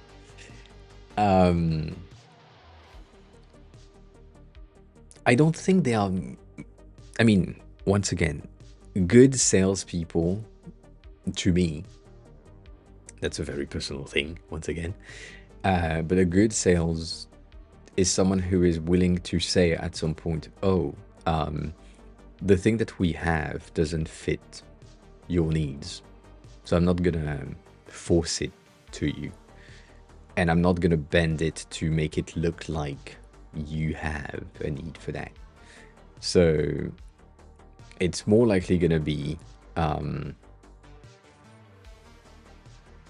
the people that just are in need of the commission for this month, having the quota at the end of the month to say, "Oh, I've made 12 sales this month, so I'm 2 over my quota of 10." But the last 2 are basically like guaranteed churn clients. They will pay for the first months, and then they will try the things, figure out that it doesn't fit their needs, and then just move the fuck out. And so rather than having churn, the best salespeople are just ensuring that the tools that they are selling, or the software that they are selling, is a fit for the user. So it is user-centered, but it's just a very small percentage of the population. My sister said I could do a good salesperson if I find something that I believe in, and I do agree with that, because most of the time I would recommend someone to check something else. Like if I'm selling smartphones, for example, and someone comes into a store and asks for the best option, I would recommend things that are probably not in the store, but are better fits for the people that are trying to use it. So anyways. Um,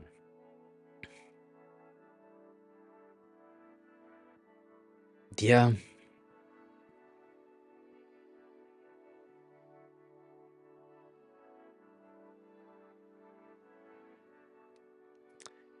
Um, I feel like a deck with hundreds of pages is way too much, but if it helped the company itself, yeah, that's good.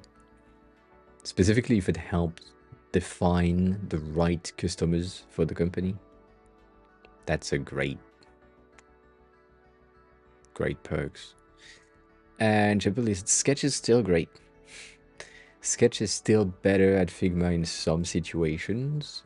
Mainly the fact that it's like macOS native. That's good. There's a ton of not integration, but like interactions in between components and in between layers that is much better in Sketch than in Figma. But at the end of the day, both of them are doing the same thing. Figma is doing a lot more things better than what Sketch can do, even though Sketch is like advertising that they can do the same thing. It's not true, but it's still viable. There is a lot of companies that are still using Sketch. I think even though Apple moved to Figma last year, I think there are still teams at Apple that are using Sketch, or at least I hope they do. Otherwise, Sketch is dead. But yeah.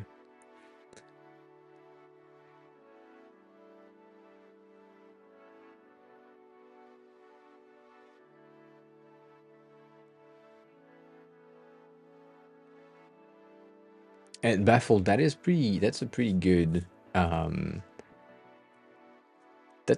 good presentation of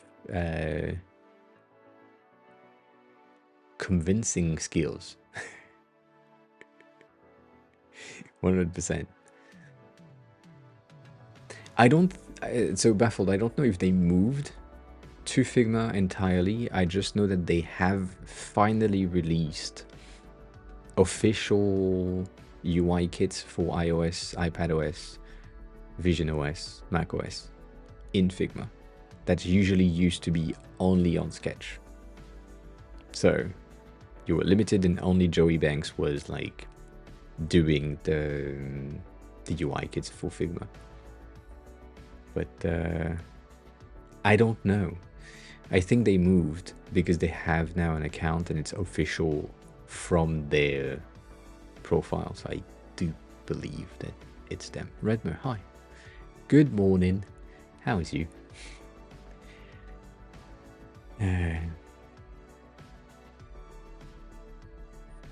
I don't agree with that. I think Sketch is still relevant. It's just not relevant for specific workflows.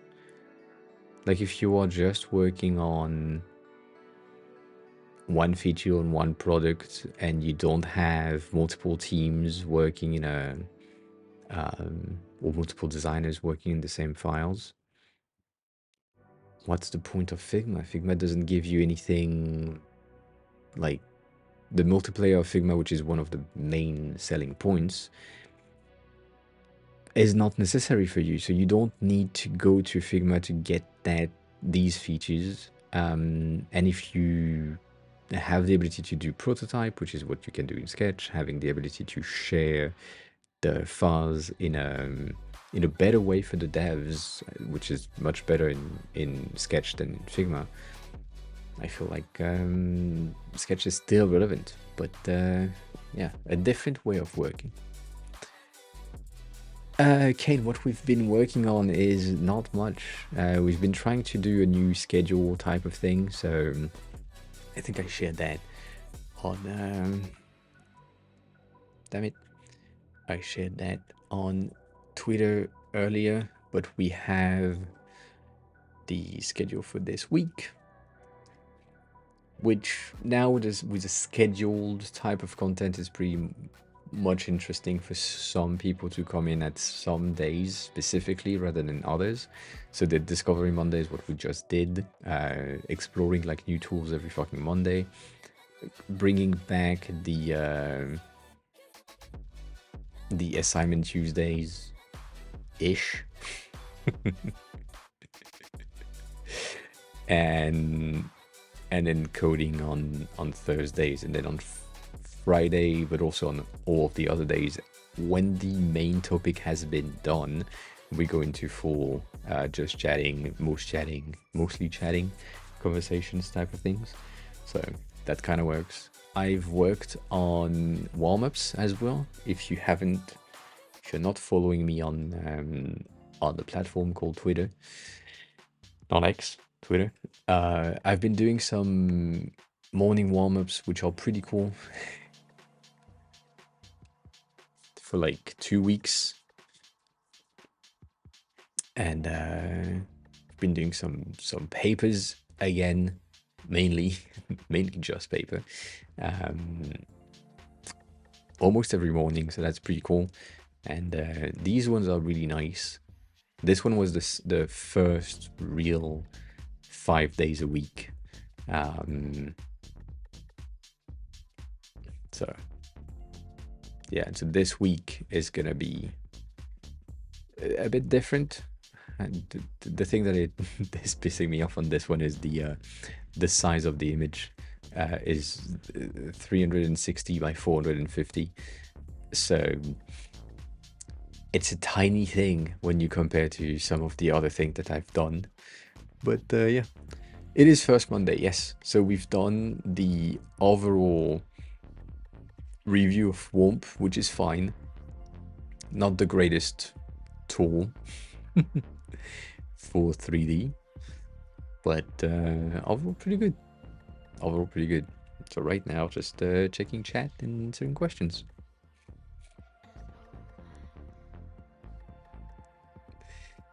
And Japulis, Adobe didn't fail to buy Figma. Adobe failed to convince the EU that they were not going to be monopolizing the design industry again.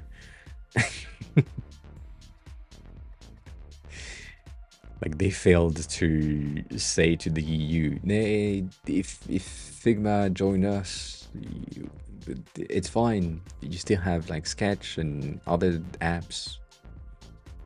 That's what happened. But other than that, yeah. Refusing to revive XD is kind of bad. I do agree with that. But also, I feel like it's a good move on their ends, as in they figured that XD and their vision for XD wasn't good enough for the future. So they tried to acquire Figma because they had hope that Figma would be better in the long term, which will probably be the case. But then when the EU said, "Fuck you, you are going to monopolize the entire design industry in Europe, we're not going to let you do that," and they said, "Okay, fine, you're right," they, instead of saying, "Well, we still need a design tool for that," they said, "All right, let's let Figma live and do their things, and XD is fucked." And they took the L, which I think is good. I think is good.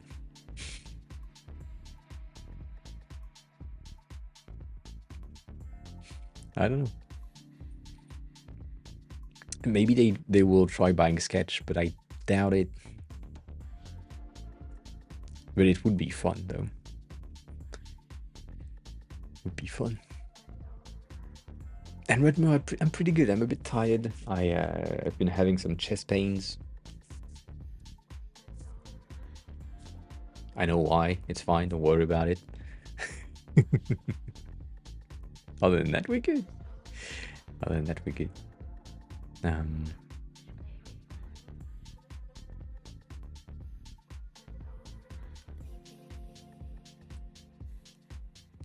And Chipolis, the Sketch is not as fast. That's one of the things that happens when I transitioned from Sketch to Figma. The speed at which you can move around in Figma is 10 times greater than the speed at which I could move in Sketch. And when you have like an empty file in Sketch, you can move around and it's fine, it's snappy and all that. But as soon as you have 15 layers, it starts to slug and lag behind you. So that's kind of, yeah, kind of bad.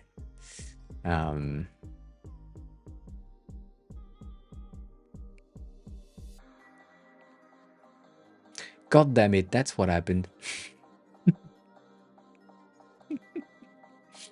So Kane and Stoney have a purple name, and I thought the Guess It's First Monday Today was from Kane after talking about the Discovery Monday thing.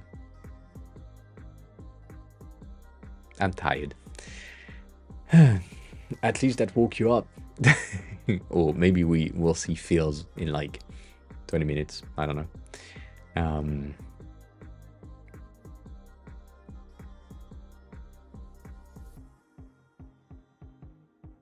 The thing with the EU for Disney,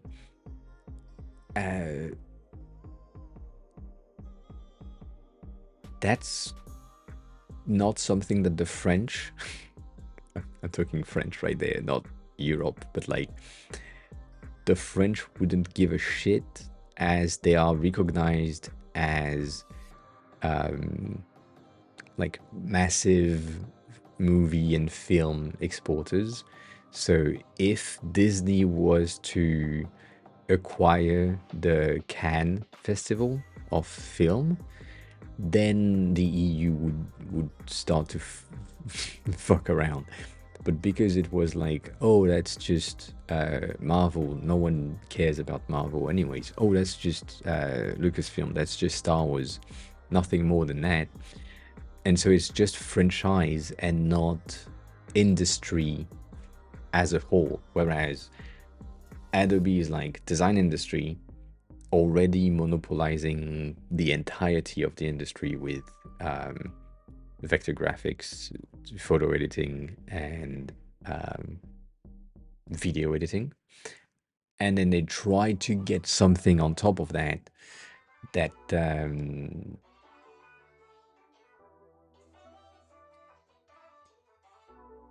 yeah, didn't go through.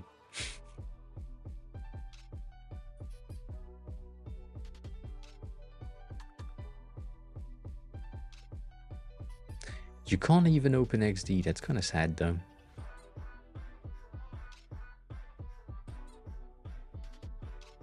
Okay, no, you didn't tell me that. Did you?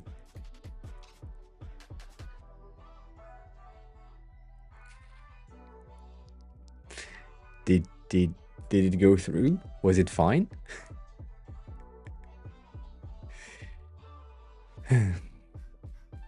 I mean, that's what the EU was thinking, right? Like, I'm trying to think about another franchise. It's the same thing as saying Disney would acquire the Fast and Furious franchise, right? It's just one franchise. It's not the entire movie industry. But if Disney was to acquire that's kind of weird, but like the camera division of Sony, like the movie set cameras of Sony, like that division, that would be a ripple because it's an industry standard type of thing.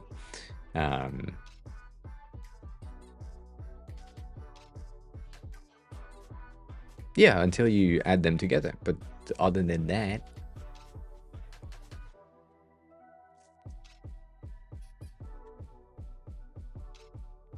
you have 6 months to study the AWS practitioner thing. That's interesting. I've never heard of a company requiring that. But then again,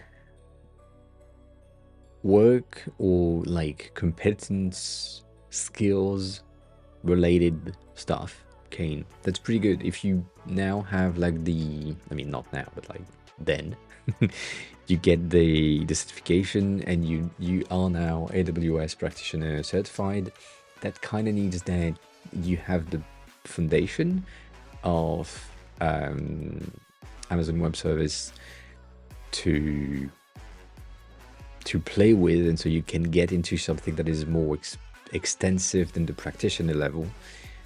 And then you can require more pay, you can require different types of positions if you are interested in that, obviously. But that's a good thing that the company itself is paying for it or requiring that you are taking it. And maybe it also ensure that you can grow in that specific company better because you can just use different tools. I don't know. Yeah.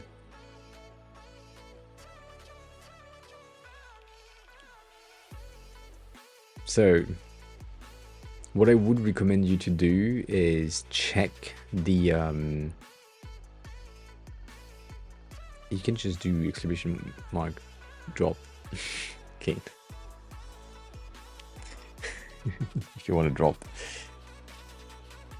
By the way, Denny hasn't dropped today. That is kind of crazy. Speaking of monopolies, here's one that grinds my gears. Cool. There used to be 2 huge playing cards manufacturers.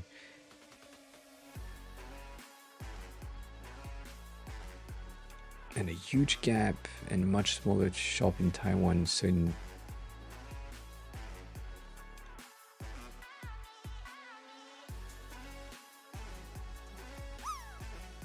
I have no Chipulis. I don't have a lot of knowledge of that. The only manufacturer that I know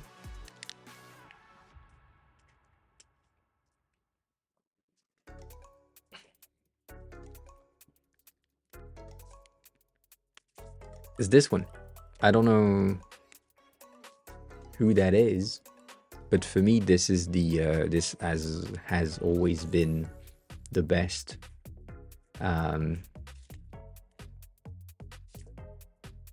Cards ever. Did you push each other? Is that what happened? I don't know. It has always been, to me, when I was doing Magic and all that shit, the smoothest, best type of things.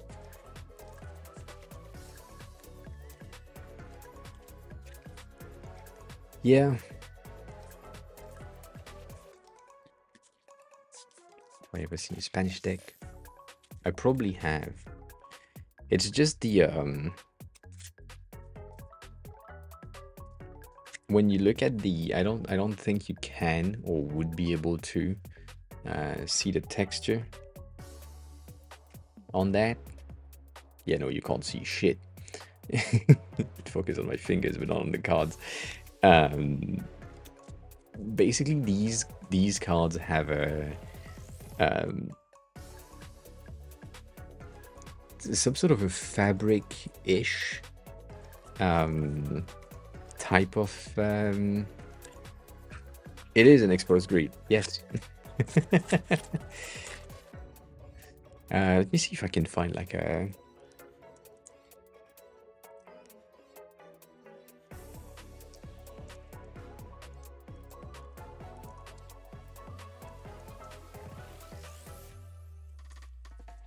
I doubt I can find that.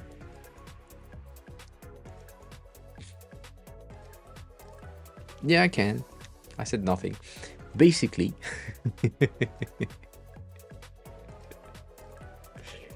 basically the card itself has this sort of pattern in the card that is like some sort of a fabric-ish texture, and that basically means that you have air pockets in between the cards, and so the cards are like silky smooth to play together and like send on the table. They will glide through the table and all that. It's kind of great.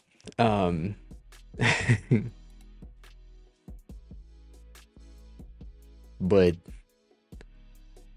the quality of the card themselves is great compared to some of the other card manufacturer and also other like print that I've seen. So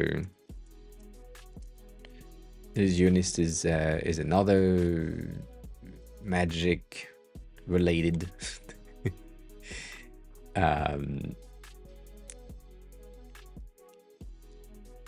brand, I would say, that sells some like decks that are potentially from the same companies. I don't know, because I don't know as much as apparently Chibulis has knowledge on.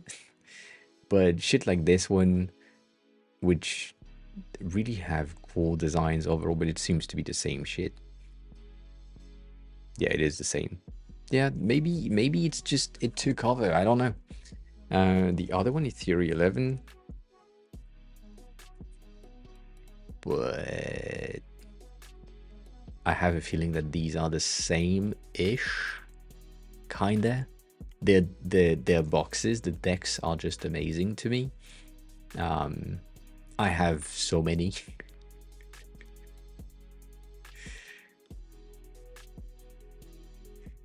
But I don't know. Maybe they are the same company in the end. I mean, they are the same patterns in the cards, so. But just these boxes, for fuck's sake. I think I can find, if I just scroll. That's gonna take a while. If I just scroll in there.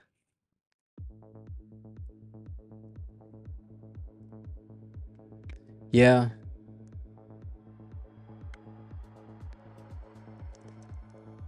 Is it around here? Is it before? Is it after? I think it's after that realm. I have one right there, but that's just one. I had a picture on Instagram with all of my decks. I have 20 something.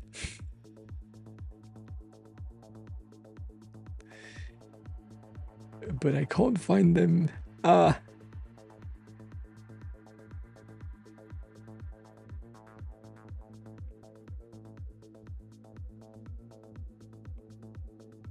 That is probably probably not. I have this one, but it's not the same. Basically, these are bicycles. This one is, I mean, the Arcane and the Artifice and Phantom are shit quality prints. They are like, they look like cheap cardboards. And the print is just, I don't know, it feels weird. It felt weird to see the design online and say, oh shit, that looks amazing, and then receive the fucking box and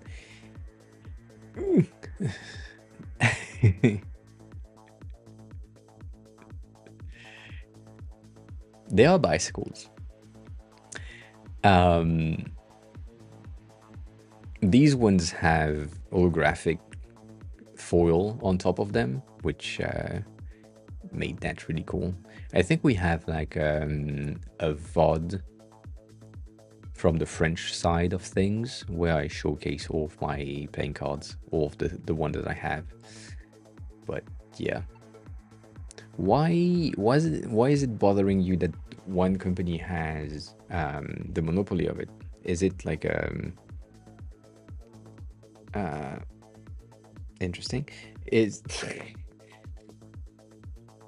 holy shit! Sorry.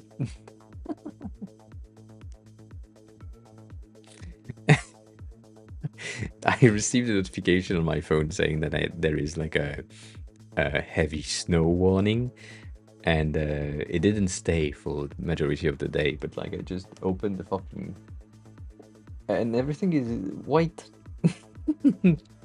Whatever. So yeah, please, if you can expand on the monopoly thing that you were talking about, because I don't know exactly how, why it would be bad, or it is bad, if the quality of the print or the quality of the creator is bad. I get it, but if it's good, I don't see. I'm not against monopolies. That's the point that I'm trying to make.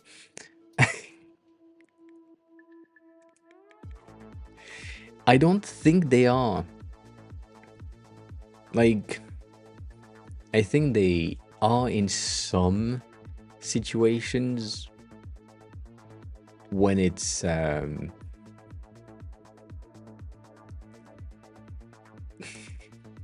not French. I think monopolies are bad when they are not allowing competition. Like if same thing that happens with Adobe and Figma, technically, where they try to acquire Figma in order to reduce competition, and so, right, that makes sense. But when but also it's like kind of it's a worse company that is acquiring something that is better than them. If Chipolis, if you are right, I don't know, but if the companies that are making bicycle is trying to acquire another company that is making something that is better than what they are giving, then yeah, I see that as a bad thing. But if they are acquiring or mandating some sort of a template to build something, I don't know, it feels like an okay thing. Maybe I'm not from the EU.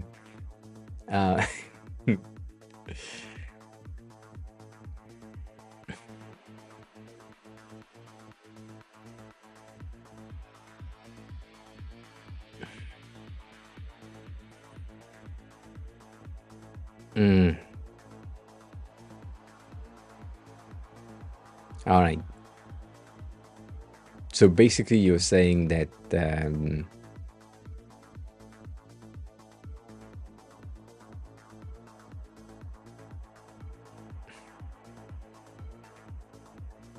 because they are printing their own decks and subsidizing to sub brands of their own brands, anyone that is like an independent playing card builder would not even have an option to go with another print factory because there is only these. Yeah, I can see that as a bad thing, potentially.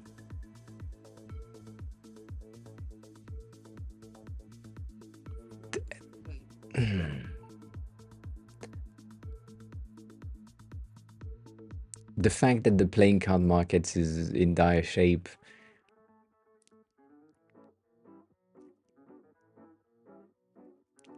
I don't know if it's because of that. I could be the person that tells you that this has less potential than this.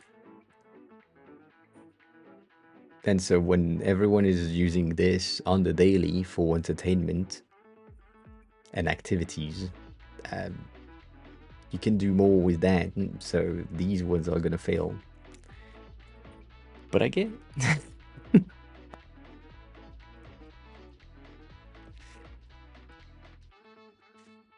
I mean, Stony, I think it was the same thing. The my internet in France is like everything was really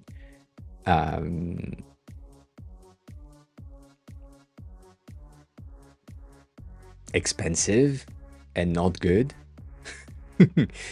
And then there was one company that came in and that says, well, the prices are now $15 and €2 and €15 for internet connections or mobile plan.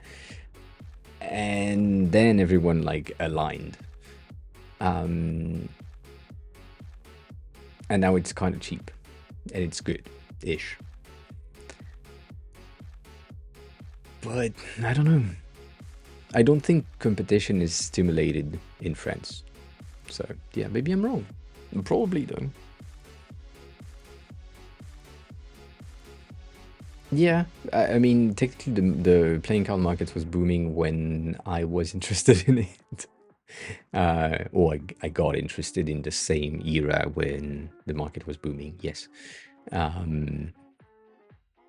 Theory 11 has been like great and still is great when they are building decks, but the thing that came with my lack of interest with time with playing cards and why it faded was, in terms of a collector point of view, I bought so many decks of cards in order to see the box, because the design of the cards themselves is meh, not really good, and only the design of the box was great, specifically the Theory 11 decks, which are great. But yeah, I don't know.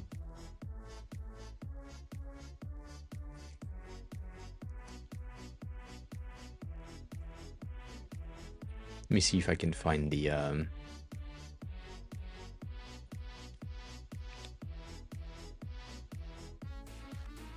that. So that song is kind of shit.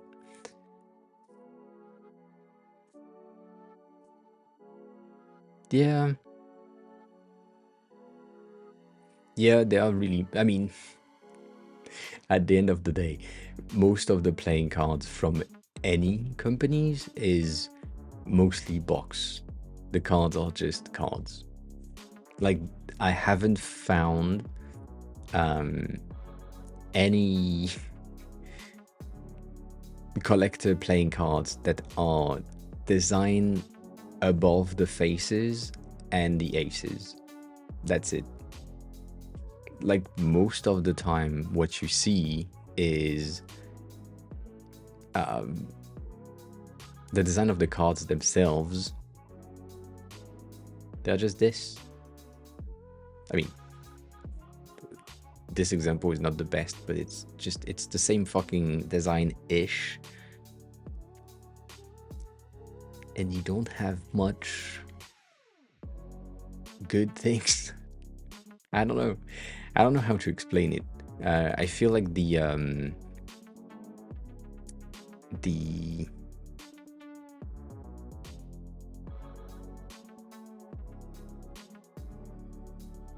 see, even here, the presentation, I don't know that box, and also my internet's kind of dying at the moment.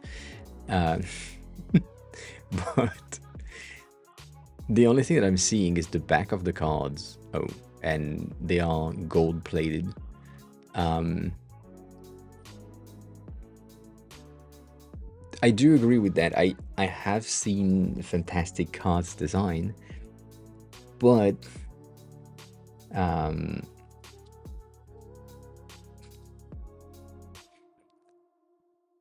most of the time it's the box that has a better impact on the deck itself. Trying to see things that I haven't seen in the past, but apparently my connection just told me fuck off. So I guess it's not a time to load images once again.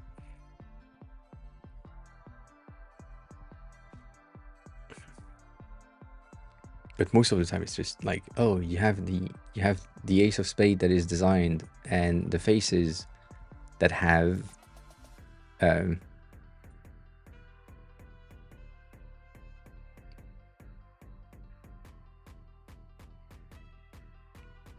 like a fun thing, and then the jokers, but that's it. The rest of the fucking cards are the same. So I don't know how I feel about that.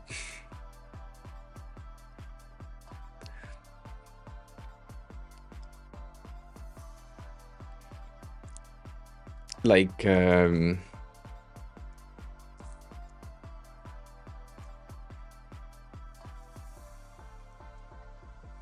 these are old, but I feel like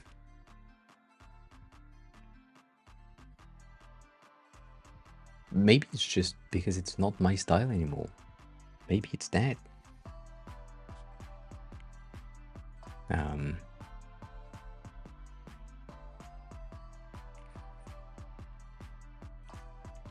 I don't think I could.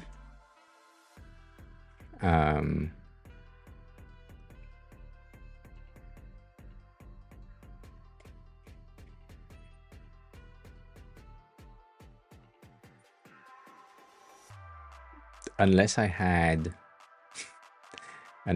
a picture from the front with no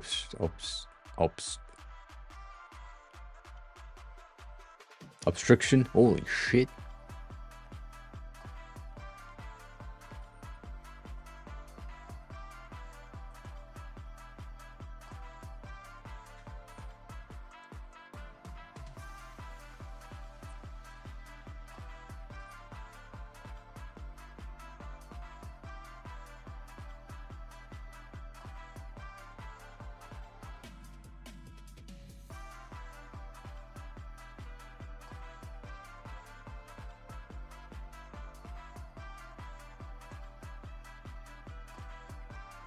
Done.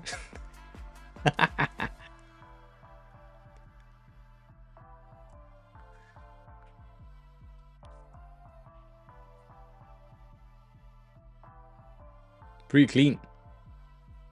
God damn.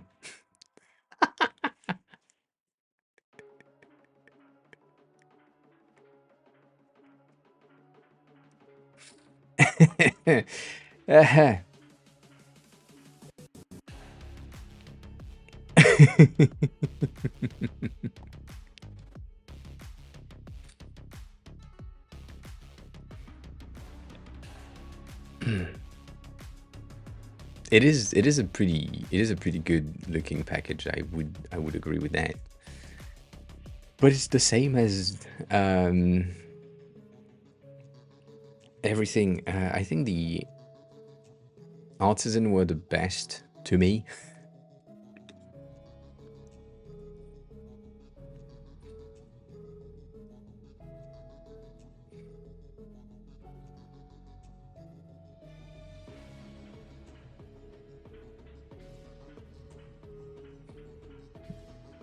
I've seen more. So to go back to the design of numbers of playing cards, I have seen more different designs in the tarot cards than the playing cards. I mean, tarot playing cards obviously exist, but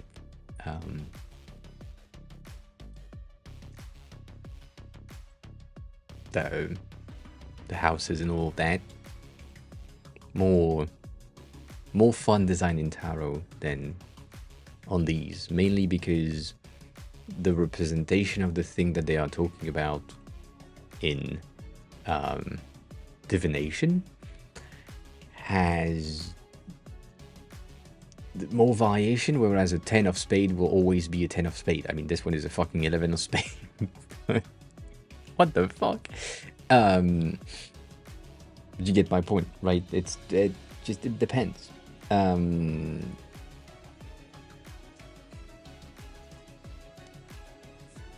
me, at least.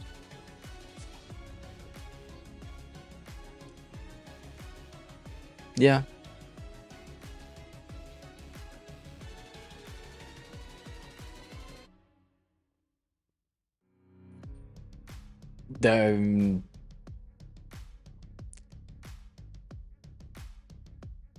Yeah, but when you're doing like divination things, you're using the higher arcana, I guess. I don't know how to name that, but not the lower ones. I do feel like these are, once again, the fucking boxes, not the cards. Maybe I'm wrong. Again. when I'm looking at these playing cards, most of the details that I can see are just boxes, and I can already guess the type of content that I would see inside, like the 17 of clubs of diamond. Sorry, what the fuck? But it maybe it's because I didn't have enough variety in the thing that were available around me. And when I saw these, I was like, okay, cool, that's the same shit as the other one. What's the point? And I lost interest real fast.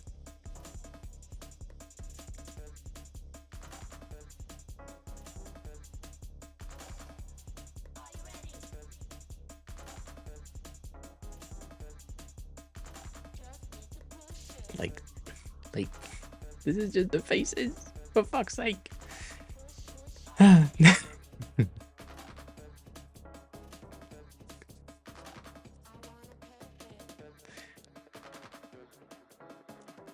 Like, that's boring as fuck. I don't know. Maybe it's a me thing.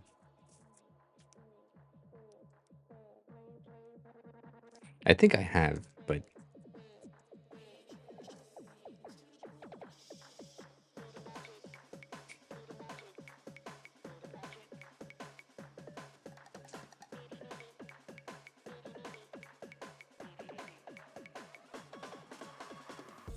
yeah.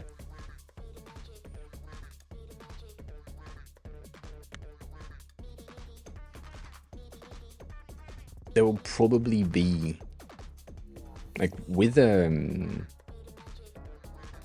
deck that is comprised of more illustrative faces, you have way more. That's the same thing I was saying with tarot cards. You have way more flexibility in creating something that is different, because the main attraction from the game is the faces, whereas most of these the main attraction from what you see, because we are using these cards also, right? It depends, but most of the time, the collector type of deck of cards, regular deck of cards, are people that do magic tricks, and so the only things, or the thing that you want to see the most, is going to be the back of the card. So if the back of the card is looking cool, then you have a bit of a distraction element on top of your already distracting behavior as a magician. So it makes sense that the faces here are the same as the rest of all other playing cards, but it's just boring when I'm here. Yeah, no, I get that. Like the fact that you have a boar or geese, you can represent that in many ways. So, yes. More options, more flexibilities. Like, these are fun in terms of how they have represented some of the elements. These are interesting in terms of design choices. They are minimalistic, but also you don't lose the meaning of the cards, but you still have something that you will take sometimes to look at. That was one of the card trick that I used to have. We had all of the faces, but one of the faces on one of the deck that I had lost his head. And so when someone was picking up cards, if they had a bit of a visual reaction of, oh, that person doesn't have a head, you knew exactly what card they picked on the 3 that was on the table. So that was like a bit of a game of body language. Anyways, I agree. But this is fun. I don't remember how we went from this to this. from Adobe to, yeah, Adobe Figma deal to this.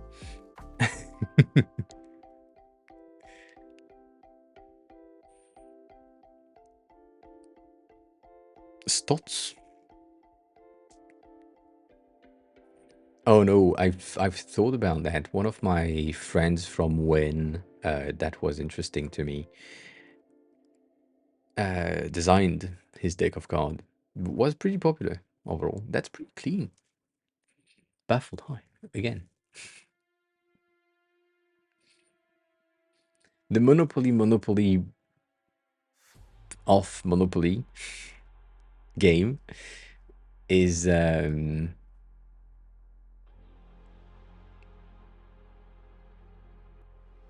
yeah, it's fun-ish.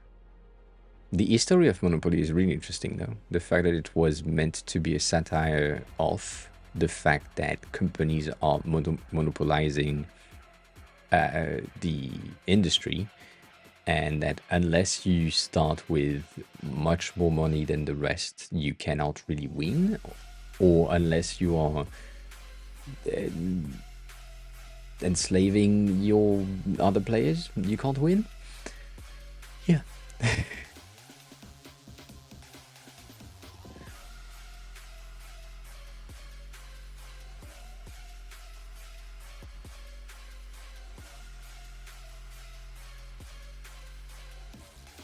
It didn't really become what it seeks to destroy, but it is just making fun of. I do like these cards though, they are fun.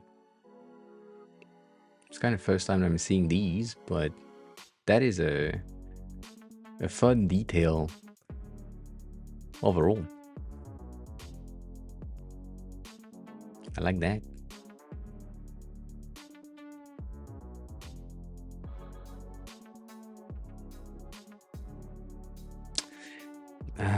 I'm trying to remember the name of the playing cards that my friend did, but I can't remember. No, not that.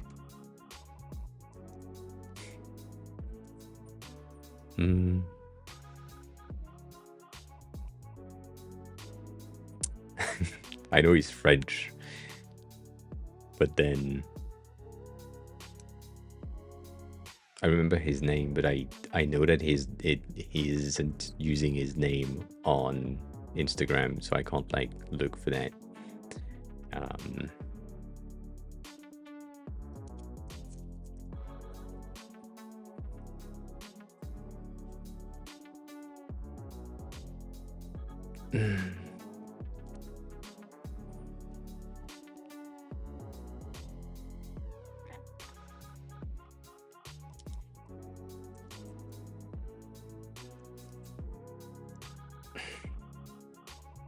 Nah.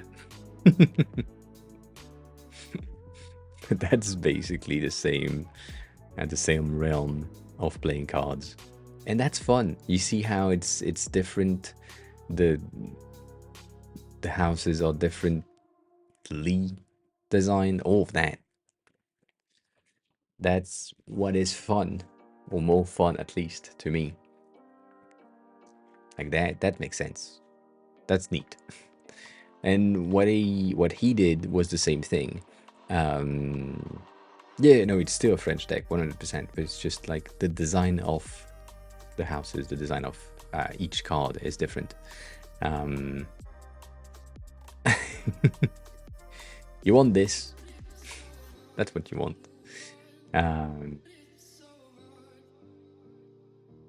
But like we had these, that might be one of the other ones that he did.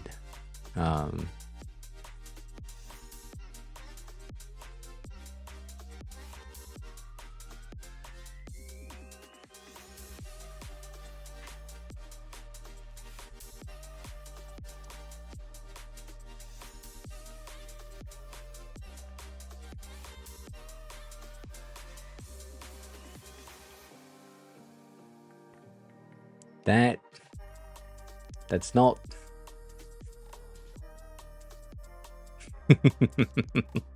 I forgot. I forgot the D. Yeah. I feel like it's the same realm for these, but they have different design overall, which is pretty interesting to me. It changes. I used to have a deck of round cards as well when I was younger, which was really fun to play with. Annoying to grasp, to do magic tricks and shit, but it was fun to have them. These are just like representation of the faces, but not round cards themselves. I can't find the things that I'm talking about. Let's see, this is fun-ish. This is an in-between where the only thing that has changed in the center is the center of the card themselves, but you still have the same relationship in between the traditional deck and this one with the corners. Whereas shit like this, that's new. That's a weird ass shape. That's fun-ish. It depends. But when you just have different design for the heads, makes no sense. I have in my collection, I have a French deck again that is from a French magician from 1940s something, and you can feel the history on each cards.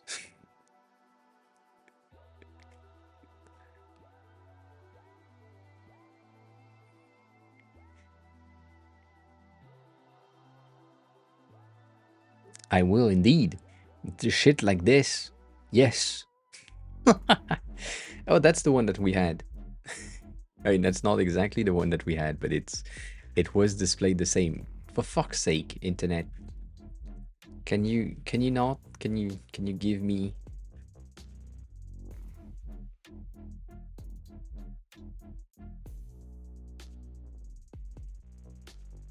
Why? Why?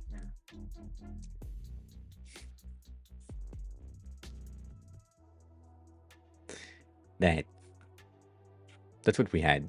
That's fun. That changes. That's fun. That's a new. It's annoying to play with, but that's neat.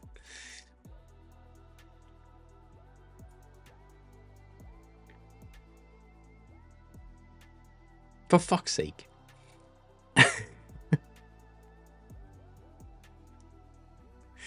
I can't with my internet.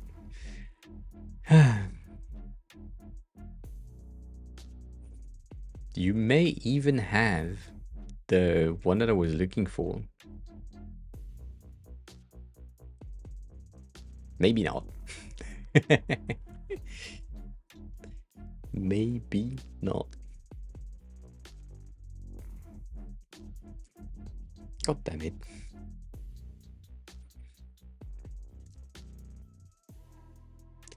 Yeah. I don't get it. I don't understand why my internet loading images is not an option anymore. That's yeah. Oh, for fuck's sake.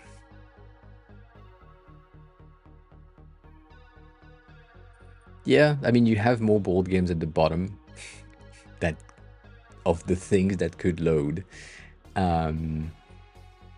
But yeah. I appreciate it. Take care of yourself. Enjoy the rest of your day if you have a rest of your day. And otherwise, I will see you soon. See you soon.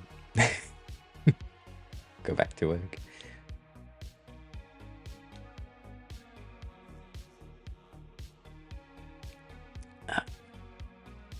But yeah, on the original topic of today, though, nothing much. This new tool, Womp tool, is okay, but not good, which is sad.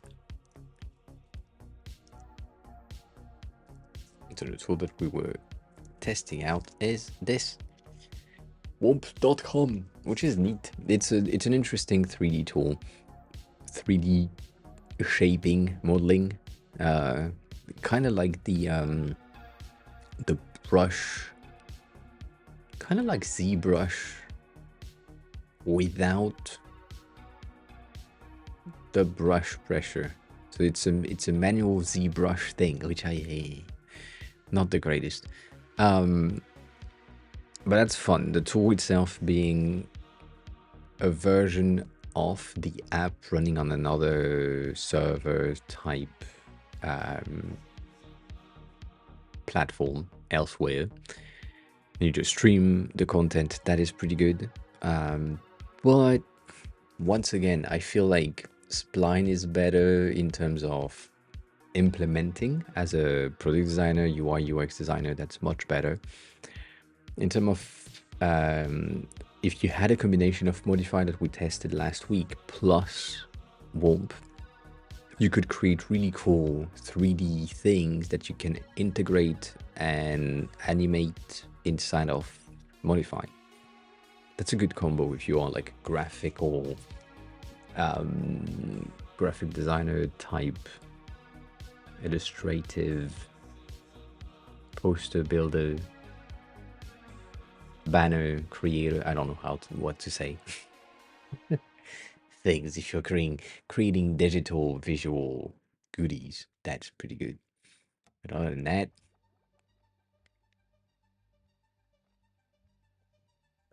not great. Also,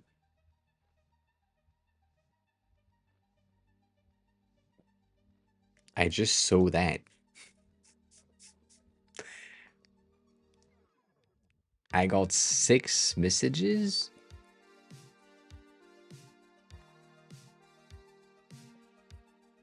from the community, I think.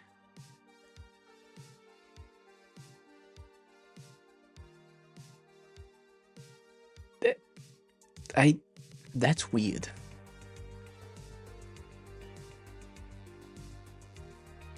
Like, these are things that I haven't explored in the beginning, but now that my internet doesn't allow image loading, that will be kind of complicated to do. For fuck's sake. One day we'll understand. Not today, though.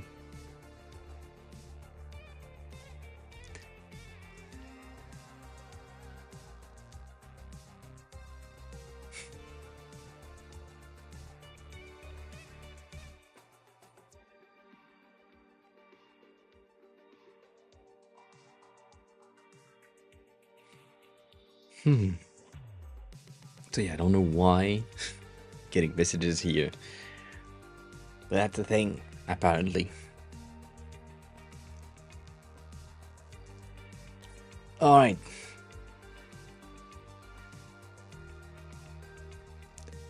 So, without thinking about looking at someone else's project, which is kind of sad because it's what I wanted to do, knowing that I can't fucking load images, do you have any design question? That is the question from me to you, because I can't do much. God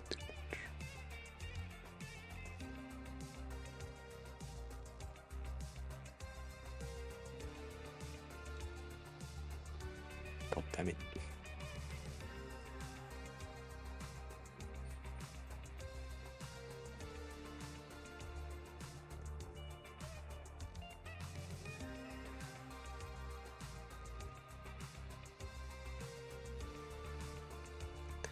I can't find shit. And Stony, what happened with Corbin? What was the what was the thing that made you focus on something else? I forgot what you said exactly. That, yeah.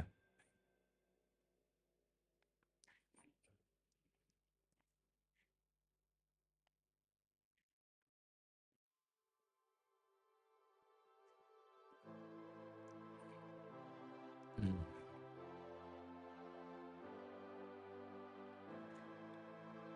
God damn it. This doesn't work. This is not working.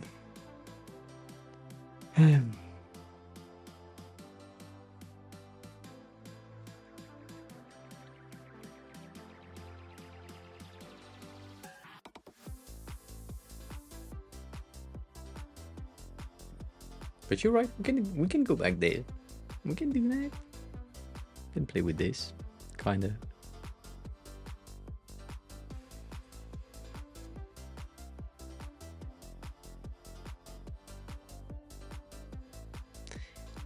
It's kind of bad.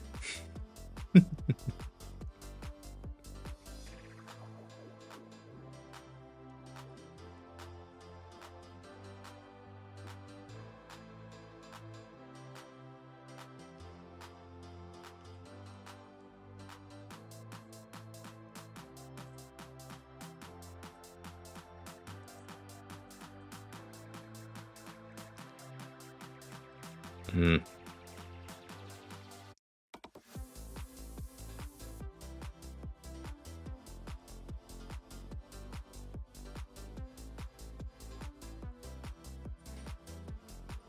Never really did that. So that's nice to see that I have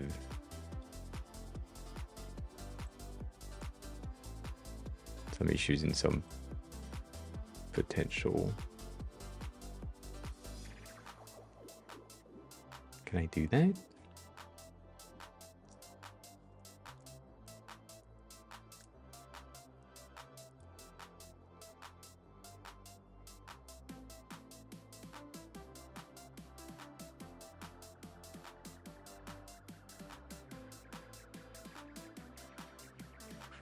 That gives me the fall off transition between the two, so that's pretty nice.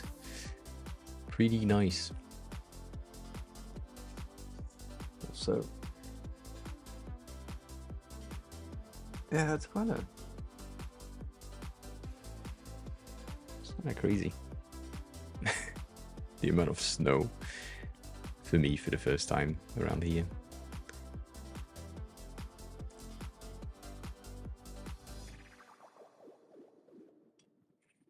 I think I can do the highlight with shadows rather than create a new shape. So I'm gonna try that.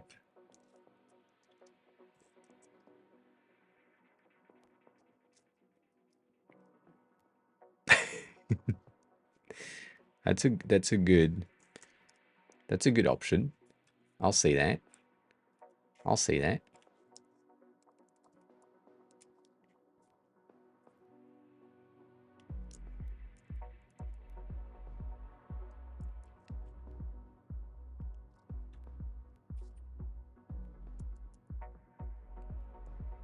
Yeah, if I do that, that's kind of sad though. I mean, I asked the question, you didn't answer, so I don't know. I don't know if you are good. Appreciate it though. We usually, not usually, we rarely. There is no usually. We rarely do that. Pin messages.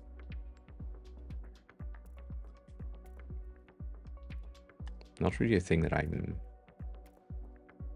used to, if I can say that.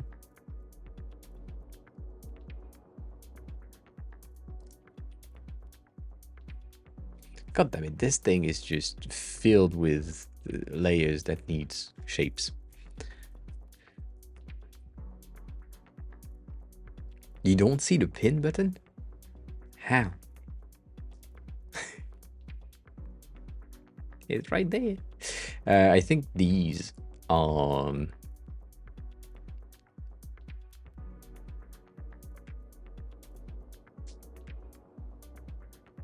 not native. It's the same thing as this. This is not native. Native. This is native.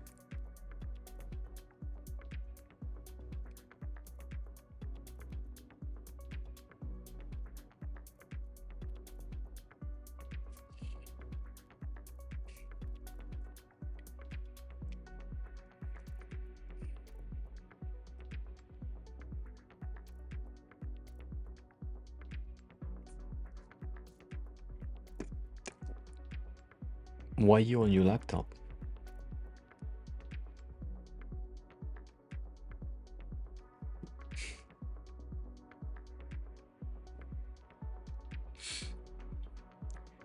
And now there is thunder. That might be true.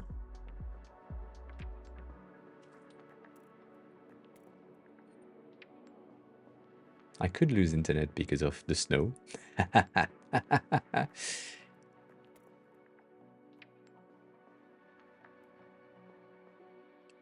What do you mean I have to ask?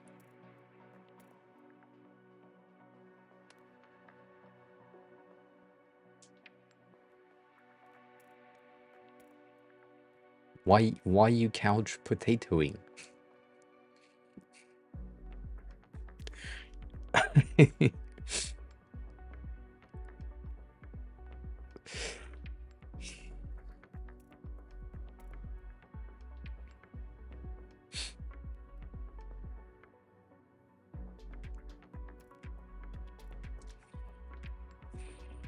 I'm seeing thing that could be really interesting, but I feel like if I do that, that won't work. So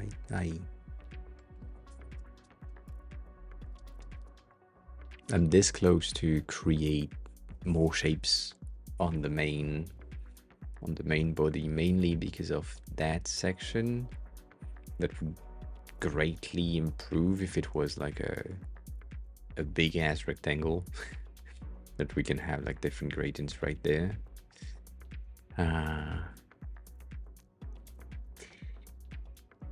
Oh shit. Right, because that's bad. Kinda.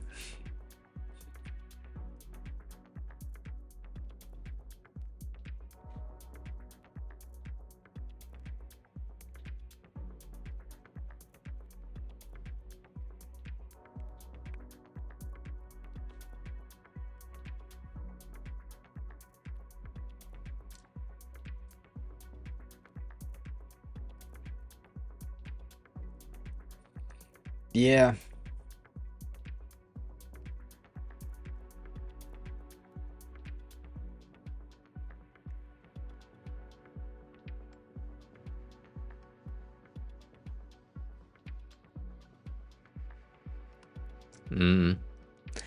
Something's not working with this one specifically. I've been trying to do it and finish it, but something's wrong. I don't know what it is yet. Haven't figured it out. I think there are like some details that just don't make sense in my head that I can't do. I mean, that I can do, but will take way too long for me to do. So I'm not doing them. That's the main reason. Compared to this one, same thing. Like I tried to add the fucking wheel and it made no sense. My head was like, yeah, you know what? Forget about it. Let's not. And yeah, I tried, but it didn't work.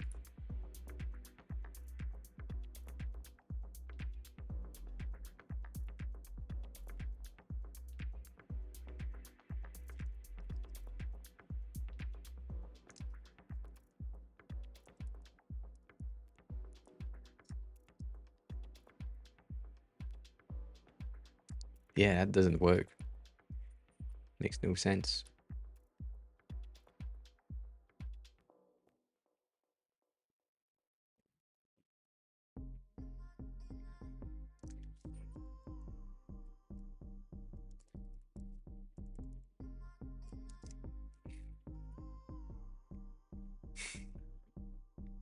I think there is too much small details. That's why in the first place I didn't do the wheel, and then I don't want to do the rubber details. So that's not gonna happen. But then the other one, like this one that I wanted to do as well, because obviously I'm just doing cars now. I feel like now I have a better understanding of some of the thing that I could do to make it better, but it's still like really, really, really complicated.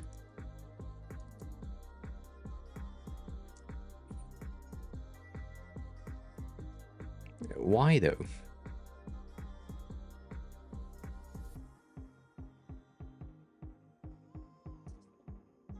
That doesn't make any sense. You know, I know. I know you can't help with that, but still. It's kind of weird.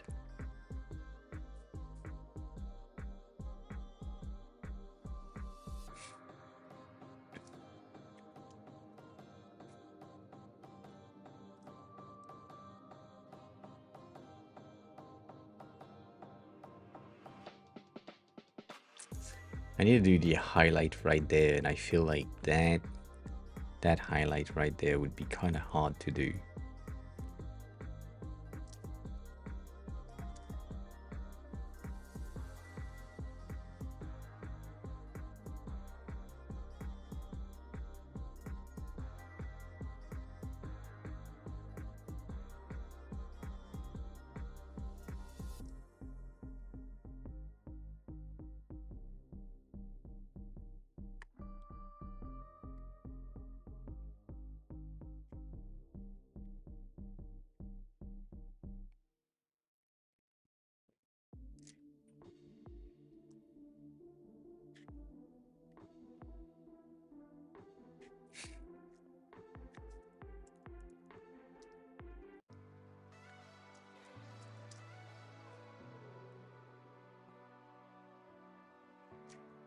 A bit strong.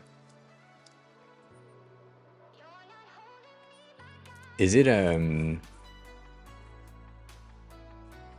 was about to say, is it a setting? I guess yes. So I know that on my side here on the chat settings, at some point I was resetted to the default. Yeah, you see, it's turned off for me. So as I said, I think the icons that I have are coming from 7TV or Better TV, not from anything else, not from Twitch. So I think it's 7TV because 7TV is taking over BTTV already. So I'm not in mod view either. Like, I mean, kinda.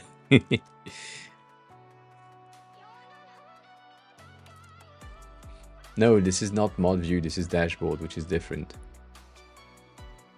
But I have the same here. And my chat setting, I don't have mod icons turned on.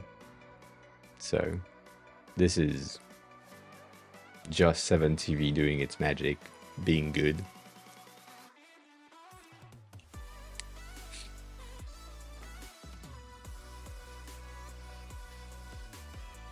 Being a good tool. And that's why I stopped that.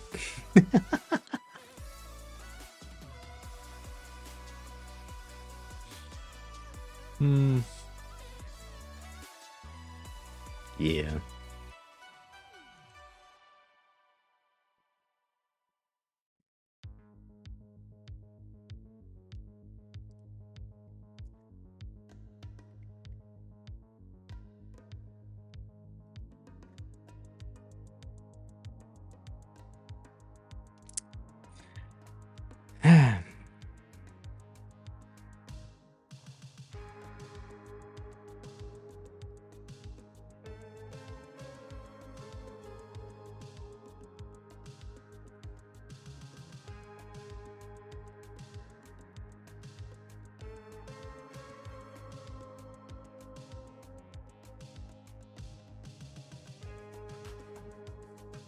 Technically, I can't do that.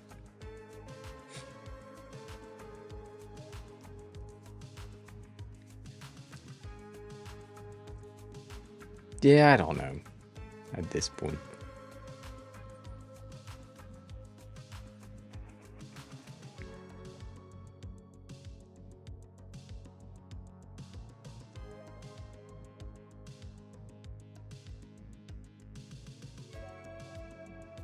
God damn it.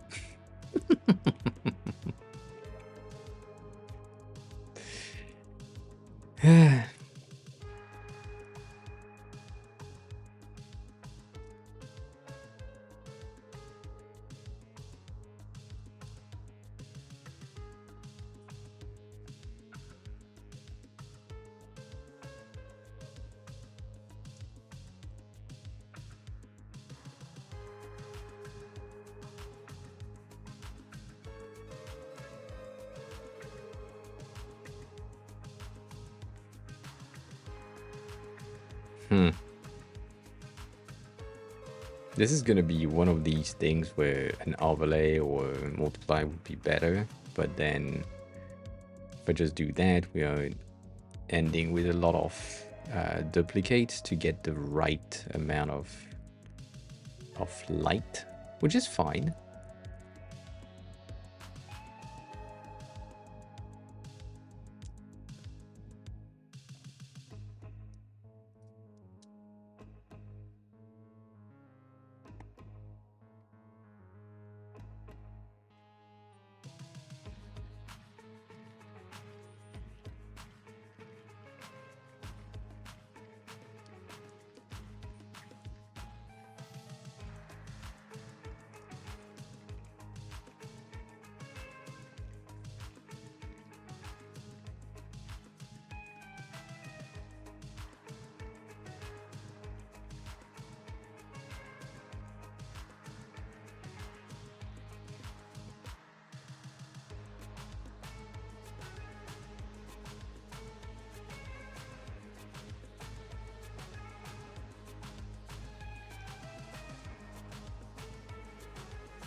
I have some things, but it's not good enough for to stream just yet. But I have some things in the in the head. There has been, in the research that I've done in the past days, there's been some development, as I said, in other apps and softwares that may be good. That sounds like nothing, but yeah, might be good in the end. Kane, yes.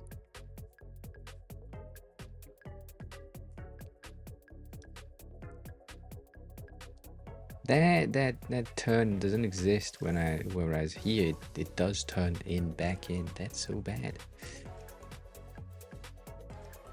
God damn it. If you have to choose a product design company that you admire, which would it be?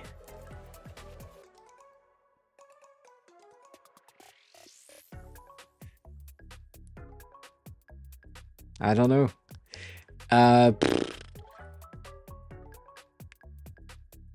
I don't admire companies in general.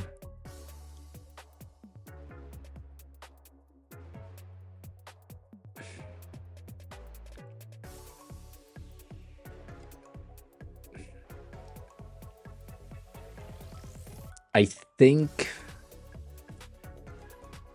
if you just say companies that you like, not admire, Xiaomi is one of them, just for the sheer reach that they have. Apple is good, but it's not. It's just overhyped and overliked. Like, just people like it. Do they know why? No. So I don't know. Lately, Arc is pretty good. Um, but if you're looking for product design agency, oh shit, Black Pizza was good, but also that's not a product design thing. It's more of a design agency, which is different. And it's French, so sad. I don't really know names of design agencies or. God damn it, that is the new trend. Sorry. But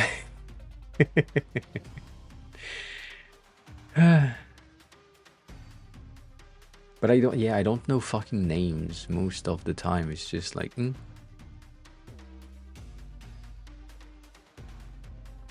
Like, I know that there is plenty of massive design agencies that are doing things. I wouldn't be able to tell you who is behind what campaign, product, app, ever. Like, it has never been something that has interested me. I think Design Joy is good. I'm not gonna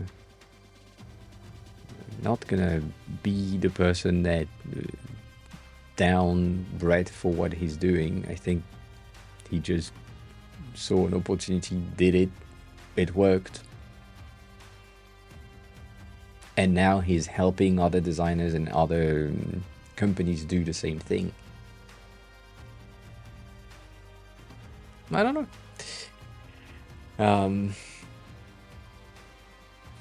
What?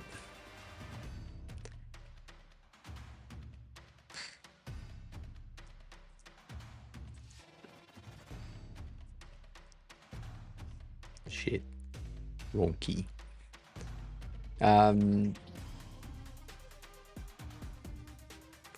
Yeah, Design Joy is good. Black Pizza, which will probably not load because it's just made of images. But that might be interesting to you. Might. It's, as I said, it's more of an advertisement design agency than a product design agency.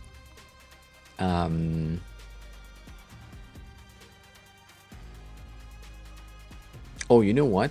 I know which one.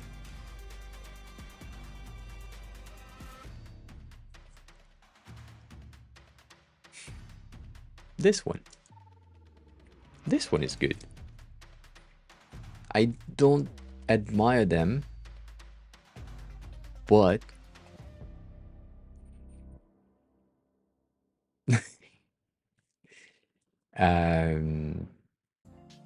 in terms of the entirety of the story of the agency, like, they started called On Roadmap. They created a roadmap tool that didn't take off because they didn't give it enough time. And then they changed their name into something called 3 Drops.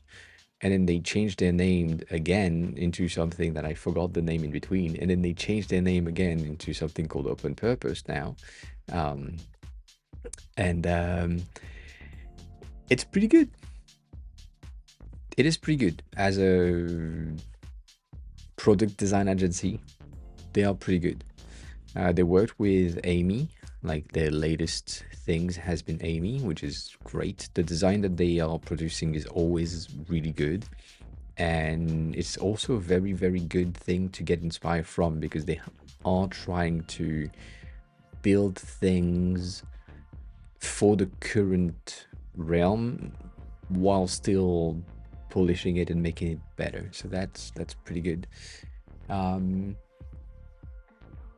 they have works for days.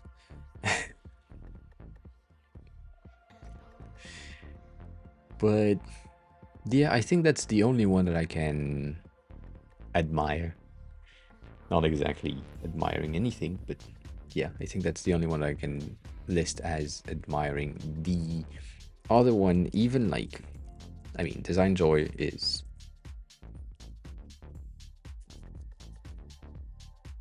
good-ish. I don't like the design that they have here. It's not my style at all. Um, but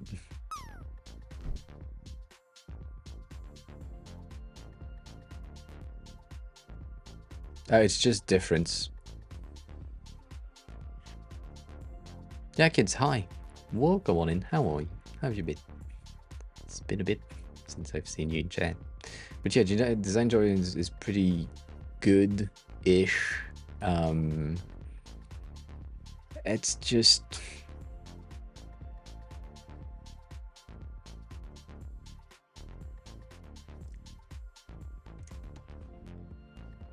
It is a Framer template. I mean, it's a Webflow template, but yeah.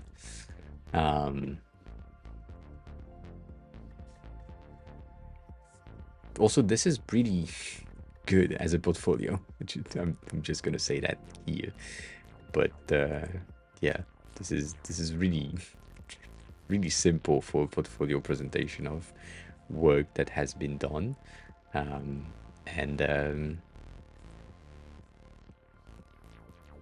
it's a pretty good base.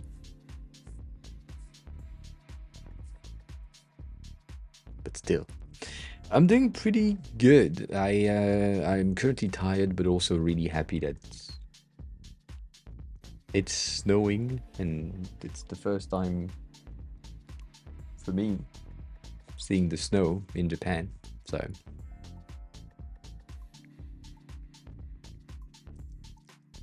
that's nice. Other than that, yeah.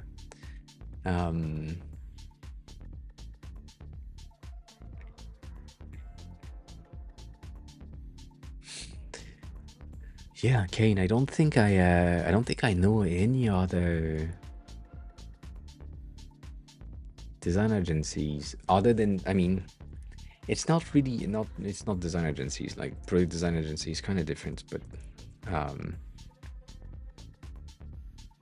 I think WeGrow is also one that I've seen a lot. I don't know if I follow them just yet. This one. MetaLab is not... I don't know enough, but yeah. But that's also just because I know Seke and that's it. Like I don't know.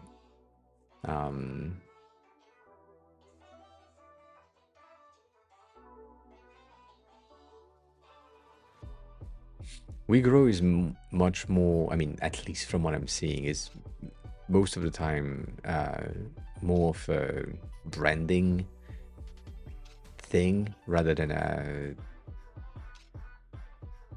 creating software apps.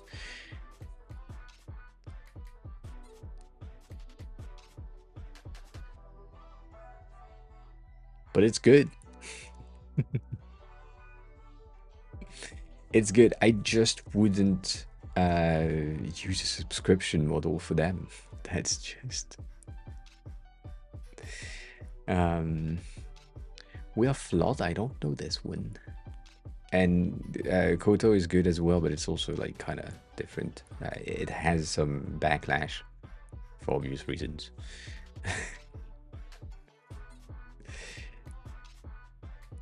Yakins, it has been released. If you want Arc for Windows, you can just take my invites. I think my invites works. Let me check.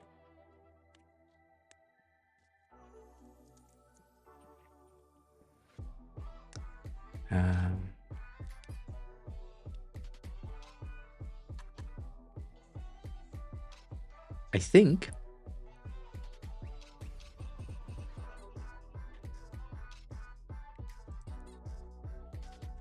if you click that, if that recognizes as a link, which is half on my side, but if you click on that, you should have access to Arc on Windows, I think. But yeah, no, WeGrow was looking at that, but that as well. Like,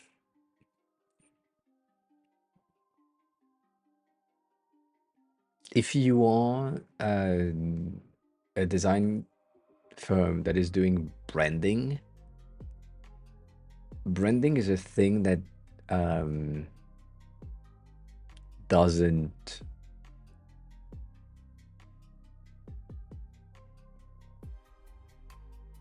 change.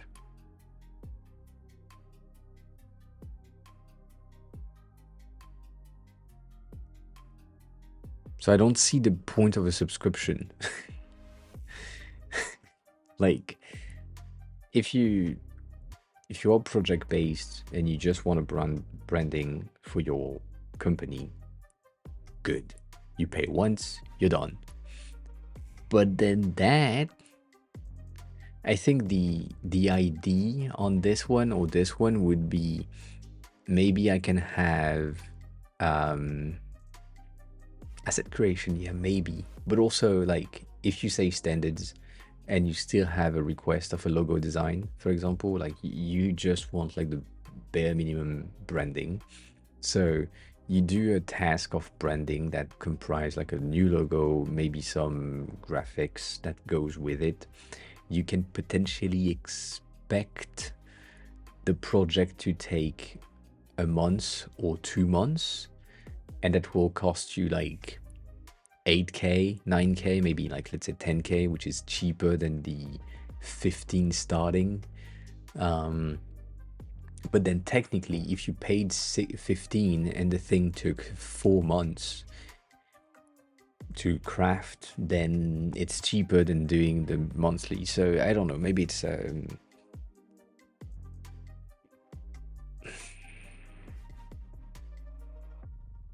I have a hard time with subscription based. I mean, I'm not gonna lie, the AOS Studio is gonna be a subscription based model as well, but I mean, it currently is one of these. It's just haven't polished it just yet. But I don't know. It's kind of it feels weird to me. I'm not against it. It feels weird. And Flood, I don't think I have seen that.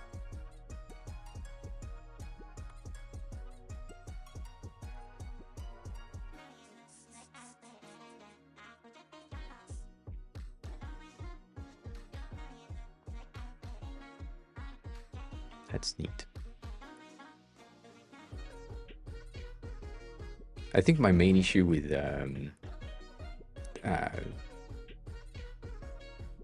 design subscription, that's cute. Sorry. My main issue with design subscription most of the time is the reality of the needs of a company in design. If you need sporadic design, you don't need it like every month, right? So you're basically gonna subscribe to a subscription model type of thing. You pay for your month, and then you have the ability to pause the subscription model. So let's say you have used 2 weeks of request, but after that you have everything you need for now, so you pause your subscription, meaning that you still have like 2 weeks available in your time bank. But then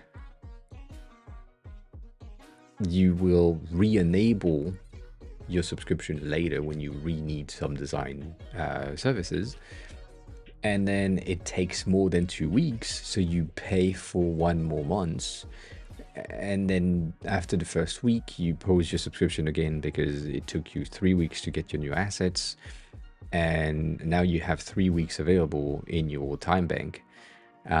So it feels weird. Kane, have a good call. Maybe see you later. Yes. Take care of yourself. So that's a thing. And then the other thing, it's the model to me is like a gym membership expectation, meaning that we give membership to more people that can be housed in the gym, right? Gym have something like a 250% members in a gym that can only host 10 people, 15 people at a time. So your goal is to sell as much membership as possible and hope that they are not coming at the same time, first of all, and hope that they will forget that they have a membership and still pay. So, for example, for me, as a Atakan, hi, good morning, how are you? Good midday. It's like 3. Atakan is just resubscribed for 17 months. 17 months. 17 months is a long time. Thanks a lot for the resub. I appreciate that. Welcome back. So, like, it's also a thing where you are hoping for the people to keep the membership and pay and not use it, which is what I'm doing for France right now. In France, I have my gym membership that I'm paying for $30 per month, every month since I've been here. I mean, technically, I've been paying it since COVID started, and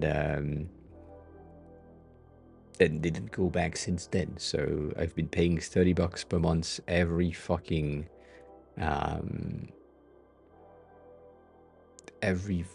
month since 2020. What's wrong with me? Let me explain. The membership that I have is the best deal on the planet. Nothing compares to that membership that I have for gyms. And so if I cancel it, it's not available anymore. So that's why I'm keeping it. The secondary thing is, even if I was paying for it, my company in France was refunding my gym membership. So technically, even though I paid for it, I was refunded for 2020 to 2023. So I haven't paid so much. The membership itself is $30 per month, 30 euros. And then every time you go and you touch your card, they give you €1 back to the limit of 1 time per day and 20 times per month. So if you are someone who goes to the gym 5 times a week, which is really common, you pay just $10 per month. And it's a way to reward the people that are like really going to the gym often. You're still paying $10 a month, but you're someone who is extremely active. And so that's the reward. You get $1 every time you come back. If I cancel that thing doesn't exist. And paying $30 a month for a year when I can't use it, I don't give a shit. I keep that thing just in case. Just in case.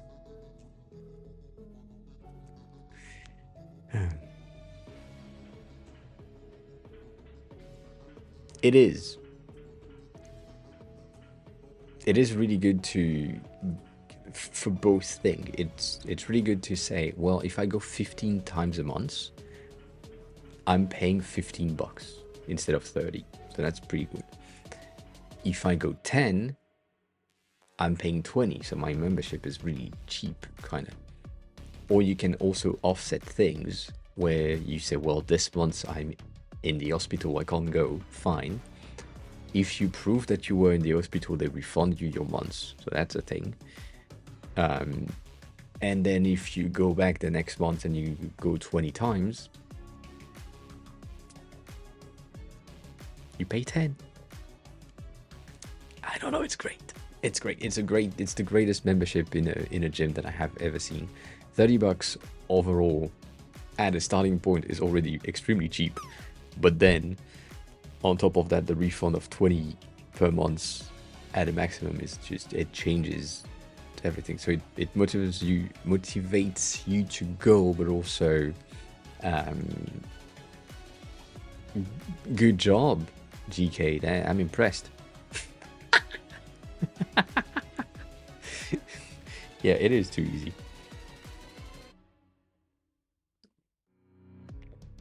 I should add you to the hard mode list. I'm gonna do that right now. Um, can you do that?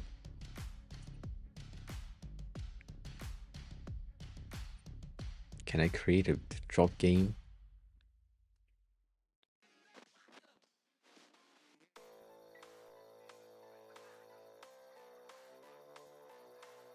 I'm trying to think about the yeah, you just exclamation mark drop baffled, and you'd be dropped. I would use the I would not create a characters, to be honest. I would just have blobs. And also, Atakan, thanks a lot for buying. Mom, which one did you go for? I don't think you said that. You said you were sick, and I'm sorry to hear that.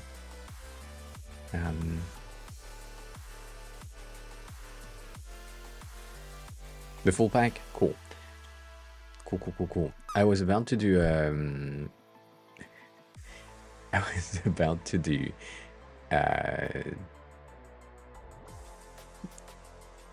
a release today, but then I missed some things. No, not a discount. Not a discount. An update. An update to the files, so that you see that it hasn't been updated since I went to the hospital in December, so that is not good. I need updates. But yeah.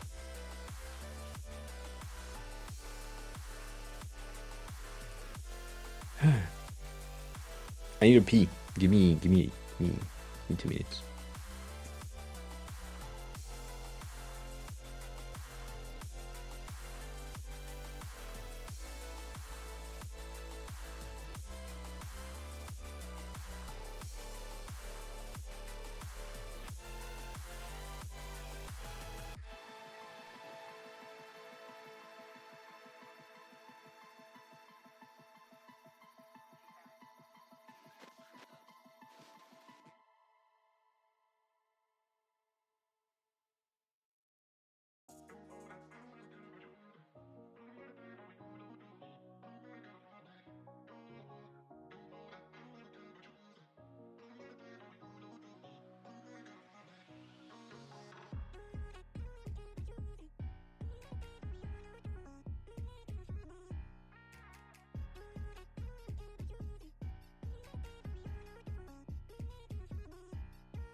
What do you mean, big scam?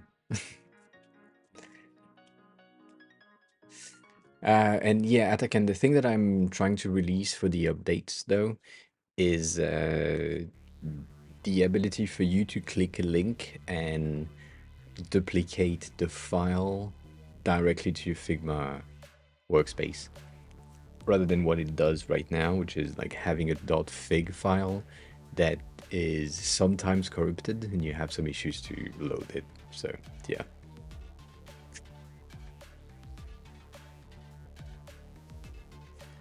The ads are playing right now, Study. No, they are not. They will. Yeah, it will be better. Some people like Kane have had issues with loading the file altogether. So for the first, I think 3 releases, they couldn't have a duplicate. Was sad and bad, but now we good. So I need to create a PDF type of thing, the same thing that Untitled UI is doing. So getting like just a PDF that has a link. You can click that link, get the thing, be good. Then it would be like limited per version, which is not something I do just yet. But that's the goal. There is that, and there is also with the version that you have, I think you are missing currently a ton of patterns. Like these things, I don't think they are on the latest version that is on the fig file. Like this, the pricings, the profiles, the cards, some breadcrumbs, hero sections, navigations, players, themes. The themes, I don't know if I will keep them, just because reasons. Notifications, which is similar to alerts, but like all of that, you don't really have that. The filters for navigations and search also is not really a thing that is available. So all of these things not there just yet.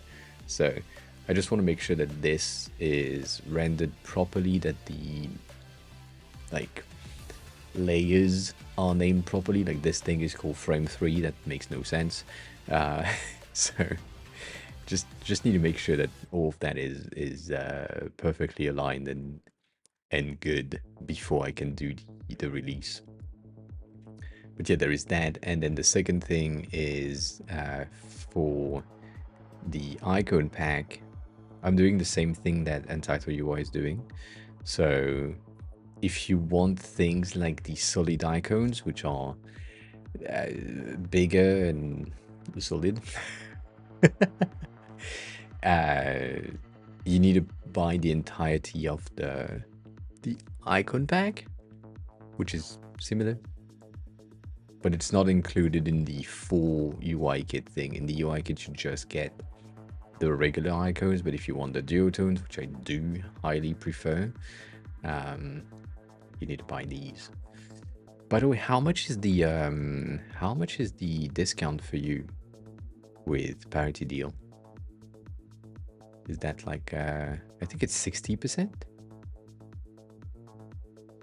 Yeah, 60%. That's neat. I mean, as I said in the past, you just need and you are an affiliate of the thing, and you get someone else from the US to buy it from your link. You're getting paid to buy the thing on your own. No, I know you haven't, but if you could.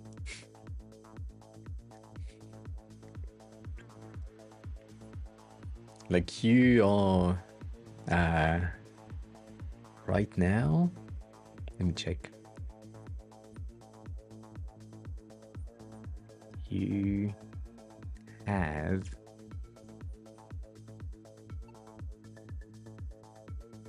Oh, you have?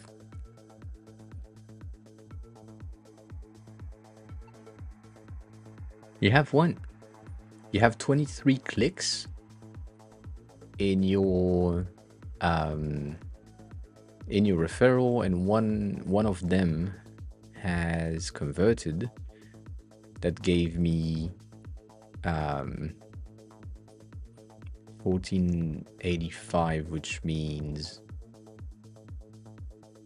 someone, you, has bought the kit with a discount. Yeah. So if you have someone else, like if you can get a referral that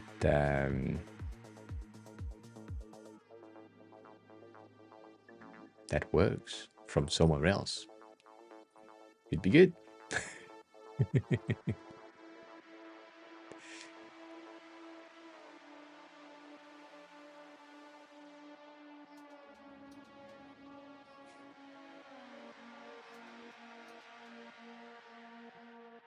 There are some people that have bought the kit that I see the name and I know who they are, what they do as competition kind of thing, which is fun.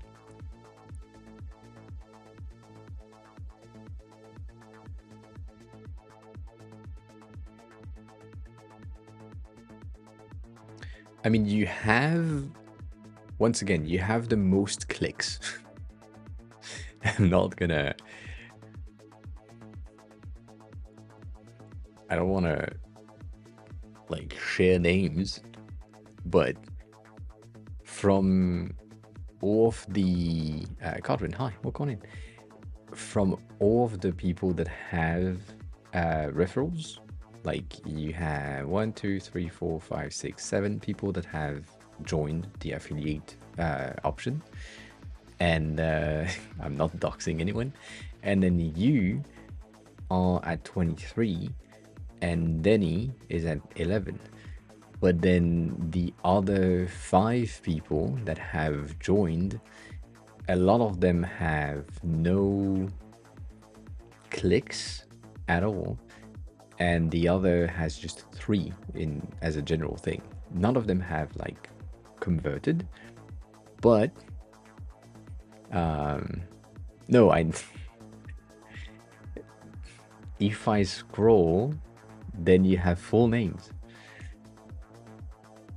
I'm not saying I'm not doxing who's doing what. I'm just saying I'm not giving full names. That's it. So overall, right, you have the most, you also are one of the oldest affiliate in there. But yeah.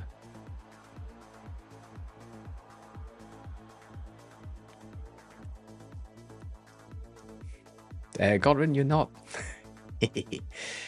But yeah, so with that being said, you shared your link on Twitter and you shared your link, I think, on some Discord or Slack communities. So do that if you want to share again. No.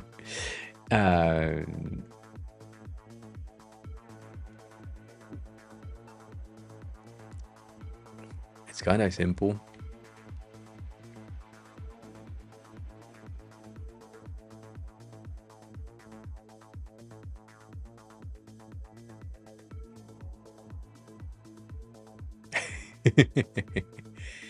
In your affiliate account, so if you move to, I move to this, yeah, I have the same thing. I have like 1 referral that gave me $13.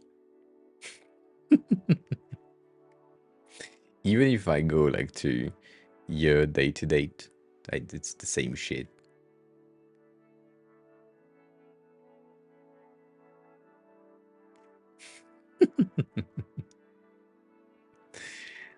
Just because I have overrides, design code, and Screen Studio, and that's it. And the only one that worked was Screen Studio, which I was really surprised, to be honest. I wasn't planning on this one to work one day, but it did, which is crazy. But it's also kind of fun to see that these referral programs that are on Lemon Squeezy are not as kind to the affiliate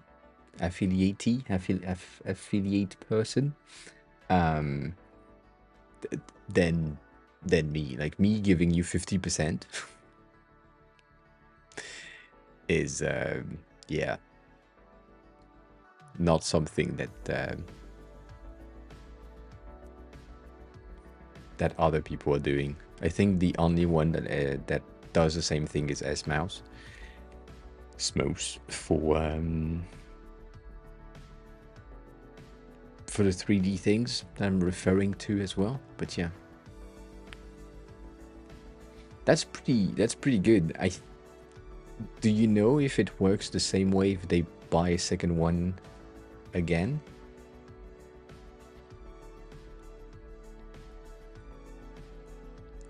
Or they expand the team and they need more licenses?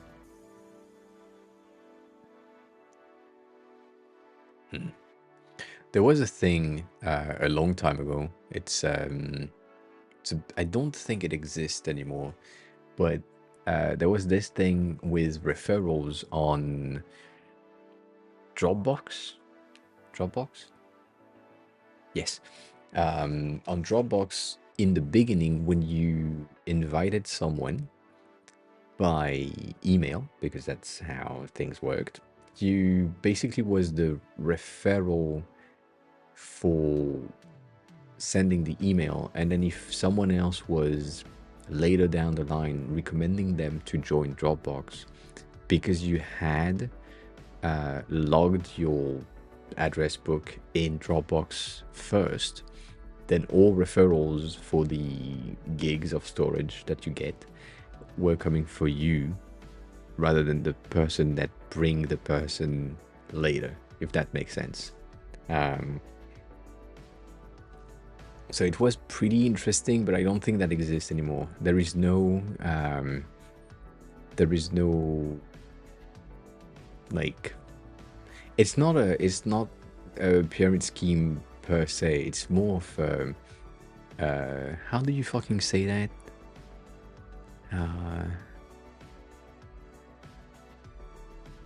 It's not predating. It is, holy shit.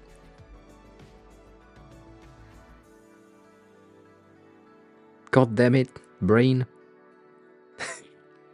just give me the thing. It is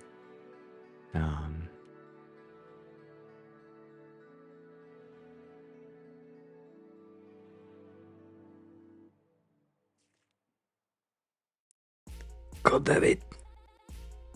I can't find the thing in Japanese, I can't find the thing in English, and I can't find the thing in French. I know the concept, but what the fuck?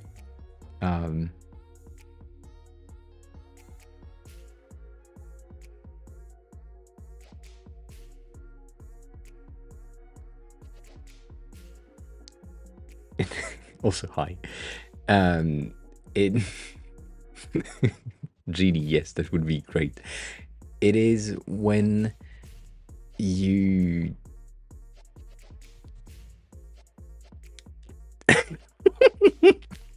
it is when you do something retroactively. Thank you for making it come back. So basically the invite was retroactive. That's the word that I was looking for.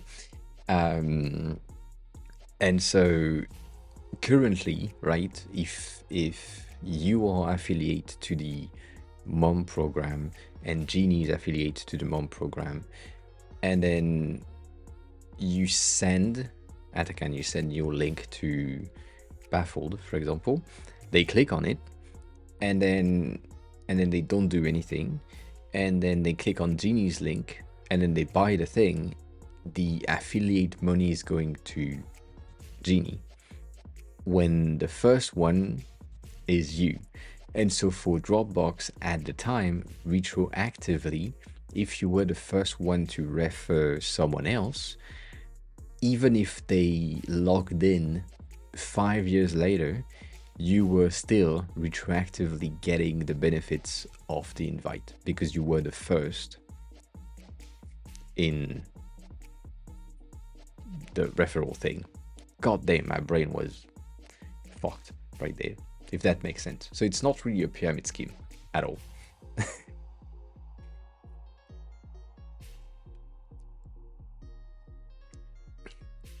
It's more for retroactive referral, where the first one that refers something is the like is the one that benefits. So that way, the way that they did that, and the reality, or the goal that they had, was for you to just share your entire email address book, for them to then have a lot of marketing material to share and open Dropbox to more people, which worked for a while. And then Google Drive happens to be better. What is the favor you want, Kane?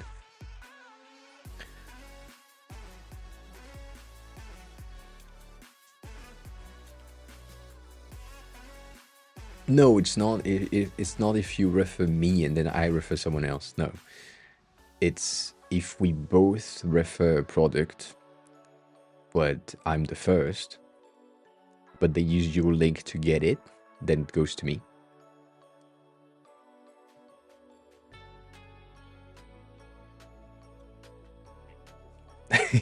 Can I show you the project panel of Figma?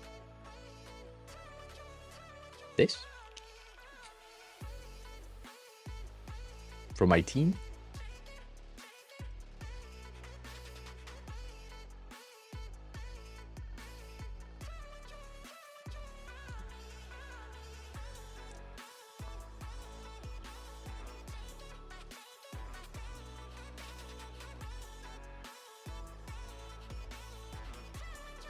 Yes, I am.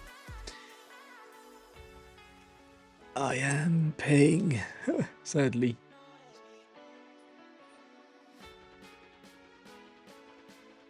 Nope. I don't think I do.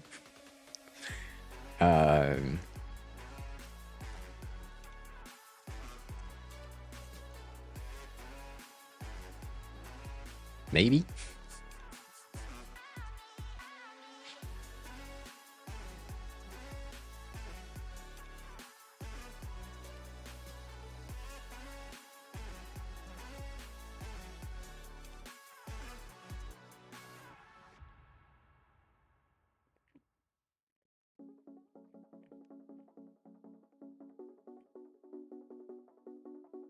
I don't think there is a limit on the amount of projects, but maybe I'm wrong.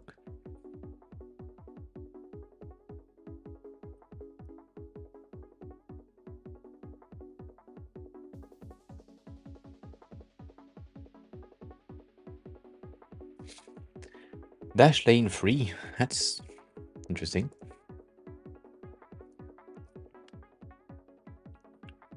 So far, I've made 46 euros in affiliate marketing. 30 of them is coming from Addy directly, who restarted his NordVPN or NordPass account, and got 30 bucks from there, and then 13 from Lemon Squeezy. That's it.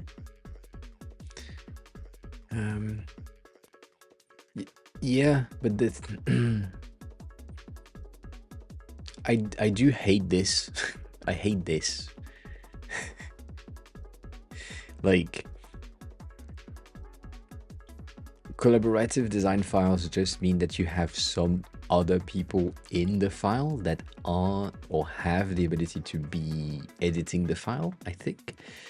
And an unlimited personal draft is the same thing as a collaborative design file, but you don't have other editors in there, which is weird because the main goal of Figma is to be able to have other people in there to help you. But they say no. Just makes no sense to me.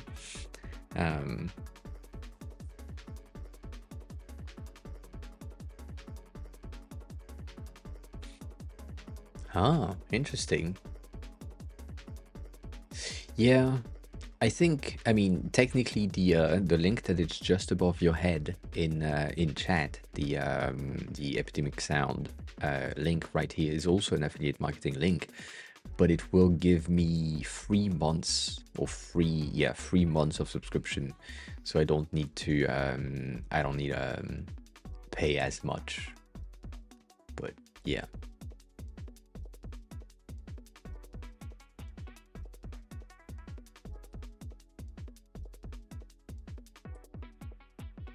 Yeah, I don't, and Baffled, I do agree with you. I don't really understand what they're talking about here.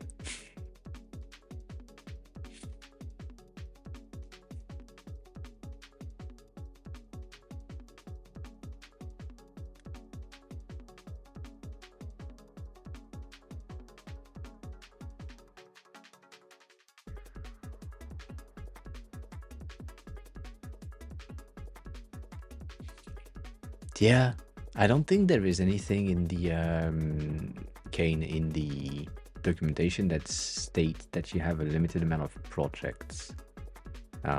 Also, projects are kind of shit. I'm not gonna lie there. Projects are just folders to organize your files, but other than that, they are not really useful. I mean, other than organization. And if you are in a company workspace, you shouldn't have the need for projects anyway. You should just use one. Like, yeah. Like, I have Reshaped and Twitch as standalone projects, but they are useless. It's just helps in no way. So yeah, I wouldn't really recommend using them anyways. Huh.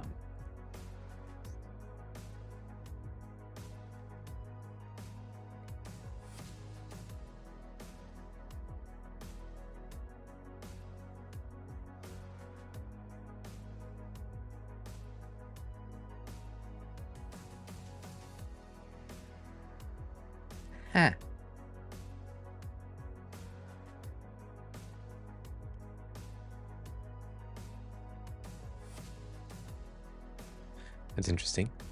I'm just checking the the editors in dev mode. Yeah.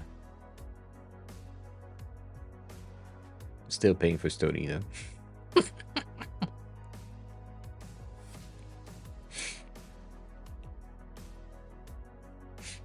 Because you can edit 2 files, for fuck's sake. Yeah. You kind of need it though, Stony. And also it's easier, but yeah.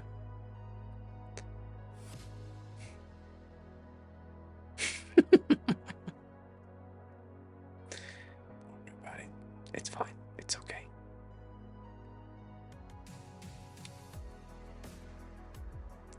You have access to Twitch multi-chat? What the fuck? Sorry, that's kind of...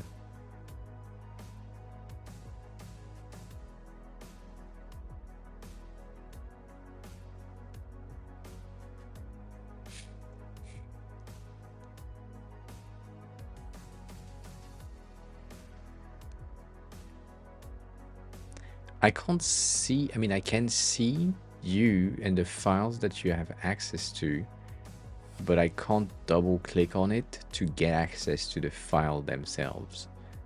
But that file that is referred as a file that you have access to.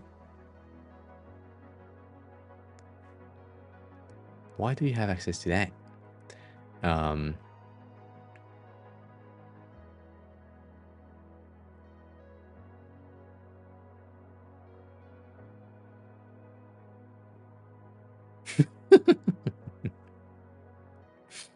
Yeah, kinda. I don't.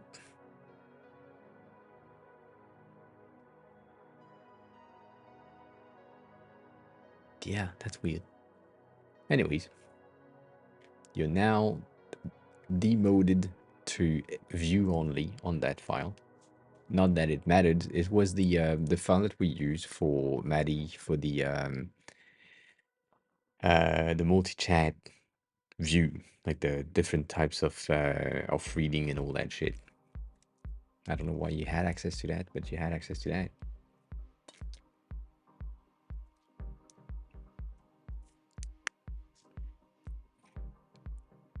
I don't know. I don't know. Also, I don't know since when I haven't opened that fucking file because it's been a while. Like a while. I think you probably required or requested to have access to the thing to be able to see the inspect or something for the font. And yeah, I don't know. Yeah, it's just it's a matter of making it easier. I can give you ownership of the No Mercy file, and then you have me as an editor. So you pay for me. Ha! Ha! That could work. I don't know.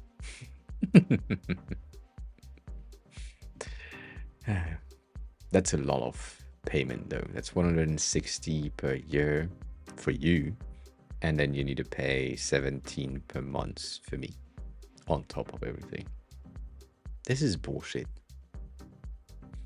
I mean, I do understand, but I feel like if you had a designer a designer that pays for their professional plan and a designer that pays for their professional plan, if both of them were to exchange file and work as editors on both sides, you shouldn't have to pay for the other one on the other professional plan because both of them are paying. I don't know.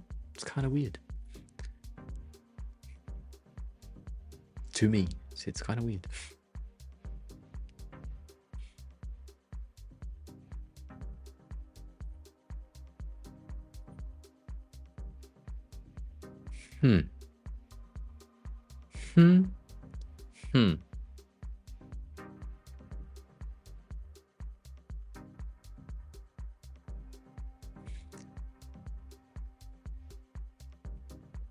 Yeah, but it's like...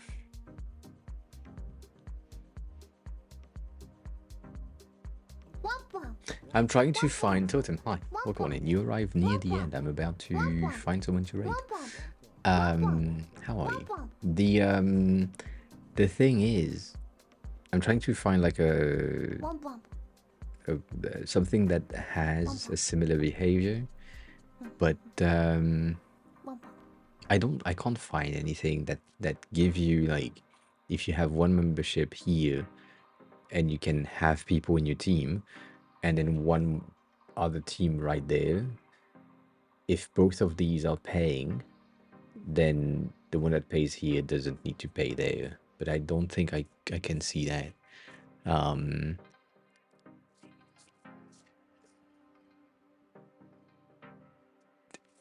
Yeah, I was looking at Pirates. I also was looking at Toggle Bits because, you know, that happens. We could. I'm not against it. I'm not against it.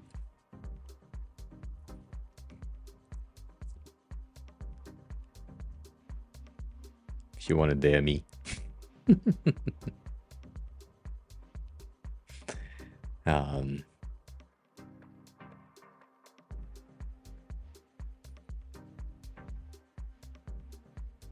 yeah, I do agree with that. I mean, the only thing that I've seen from him has been the TikToks. So I guess you can do that. And the ferrets. Ferrets are good.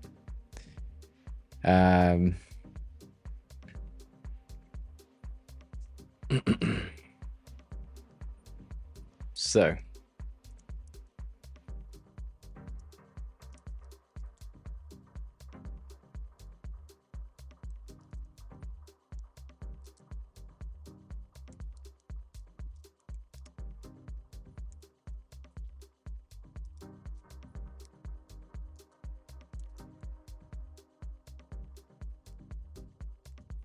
do that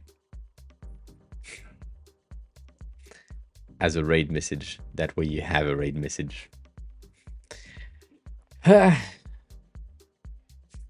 Beige hi bye. Stony, if you can copy paste that in chat, that would be neat. I don't have a version for non-subs though. Sorry about that. So we are raiding. So the VODs will be on YouTube. I will try my best to do like an update chopped of the experience of Womp so that you have like a bit of a recap, and then join the Discord so that we can share things there. Stalk me everywhere as always. And yeah, I shall be back tomorrow as always. That is the goal. And tomorrow is the assignment Tuesday. So we have UI elements to do. We'll see. Nah, I don't know. As always, take care of yourself. Enjoy the rest of your day, night, evening, afternoon. Eat something, drink something. Be kind to each other. And I'll see you tomorrow. Probably. Yeah, all that. Bye.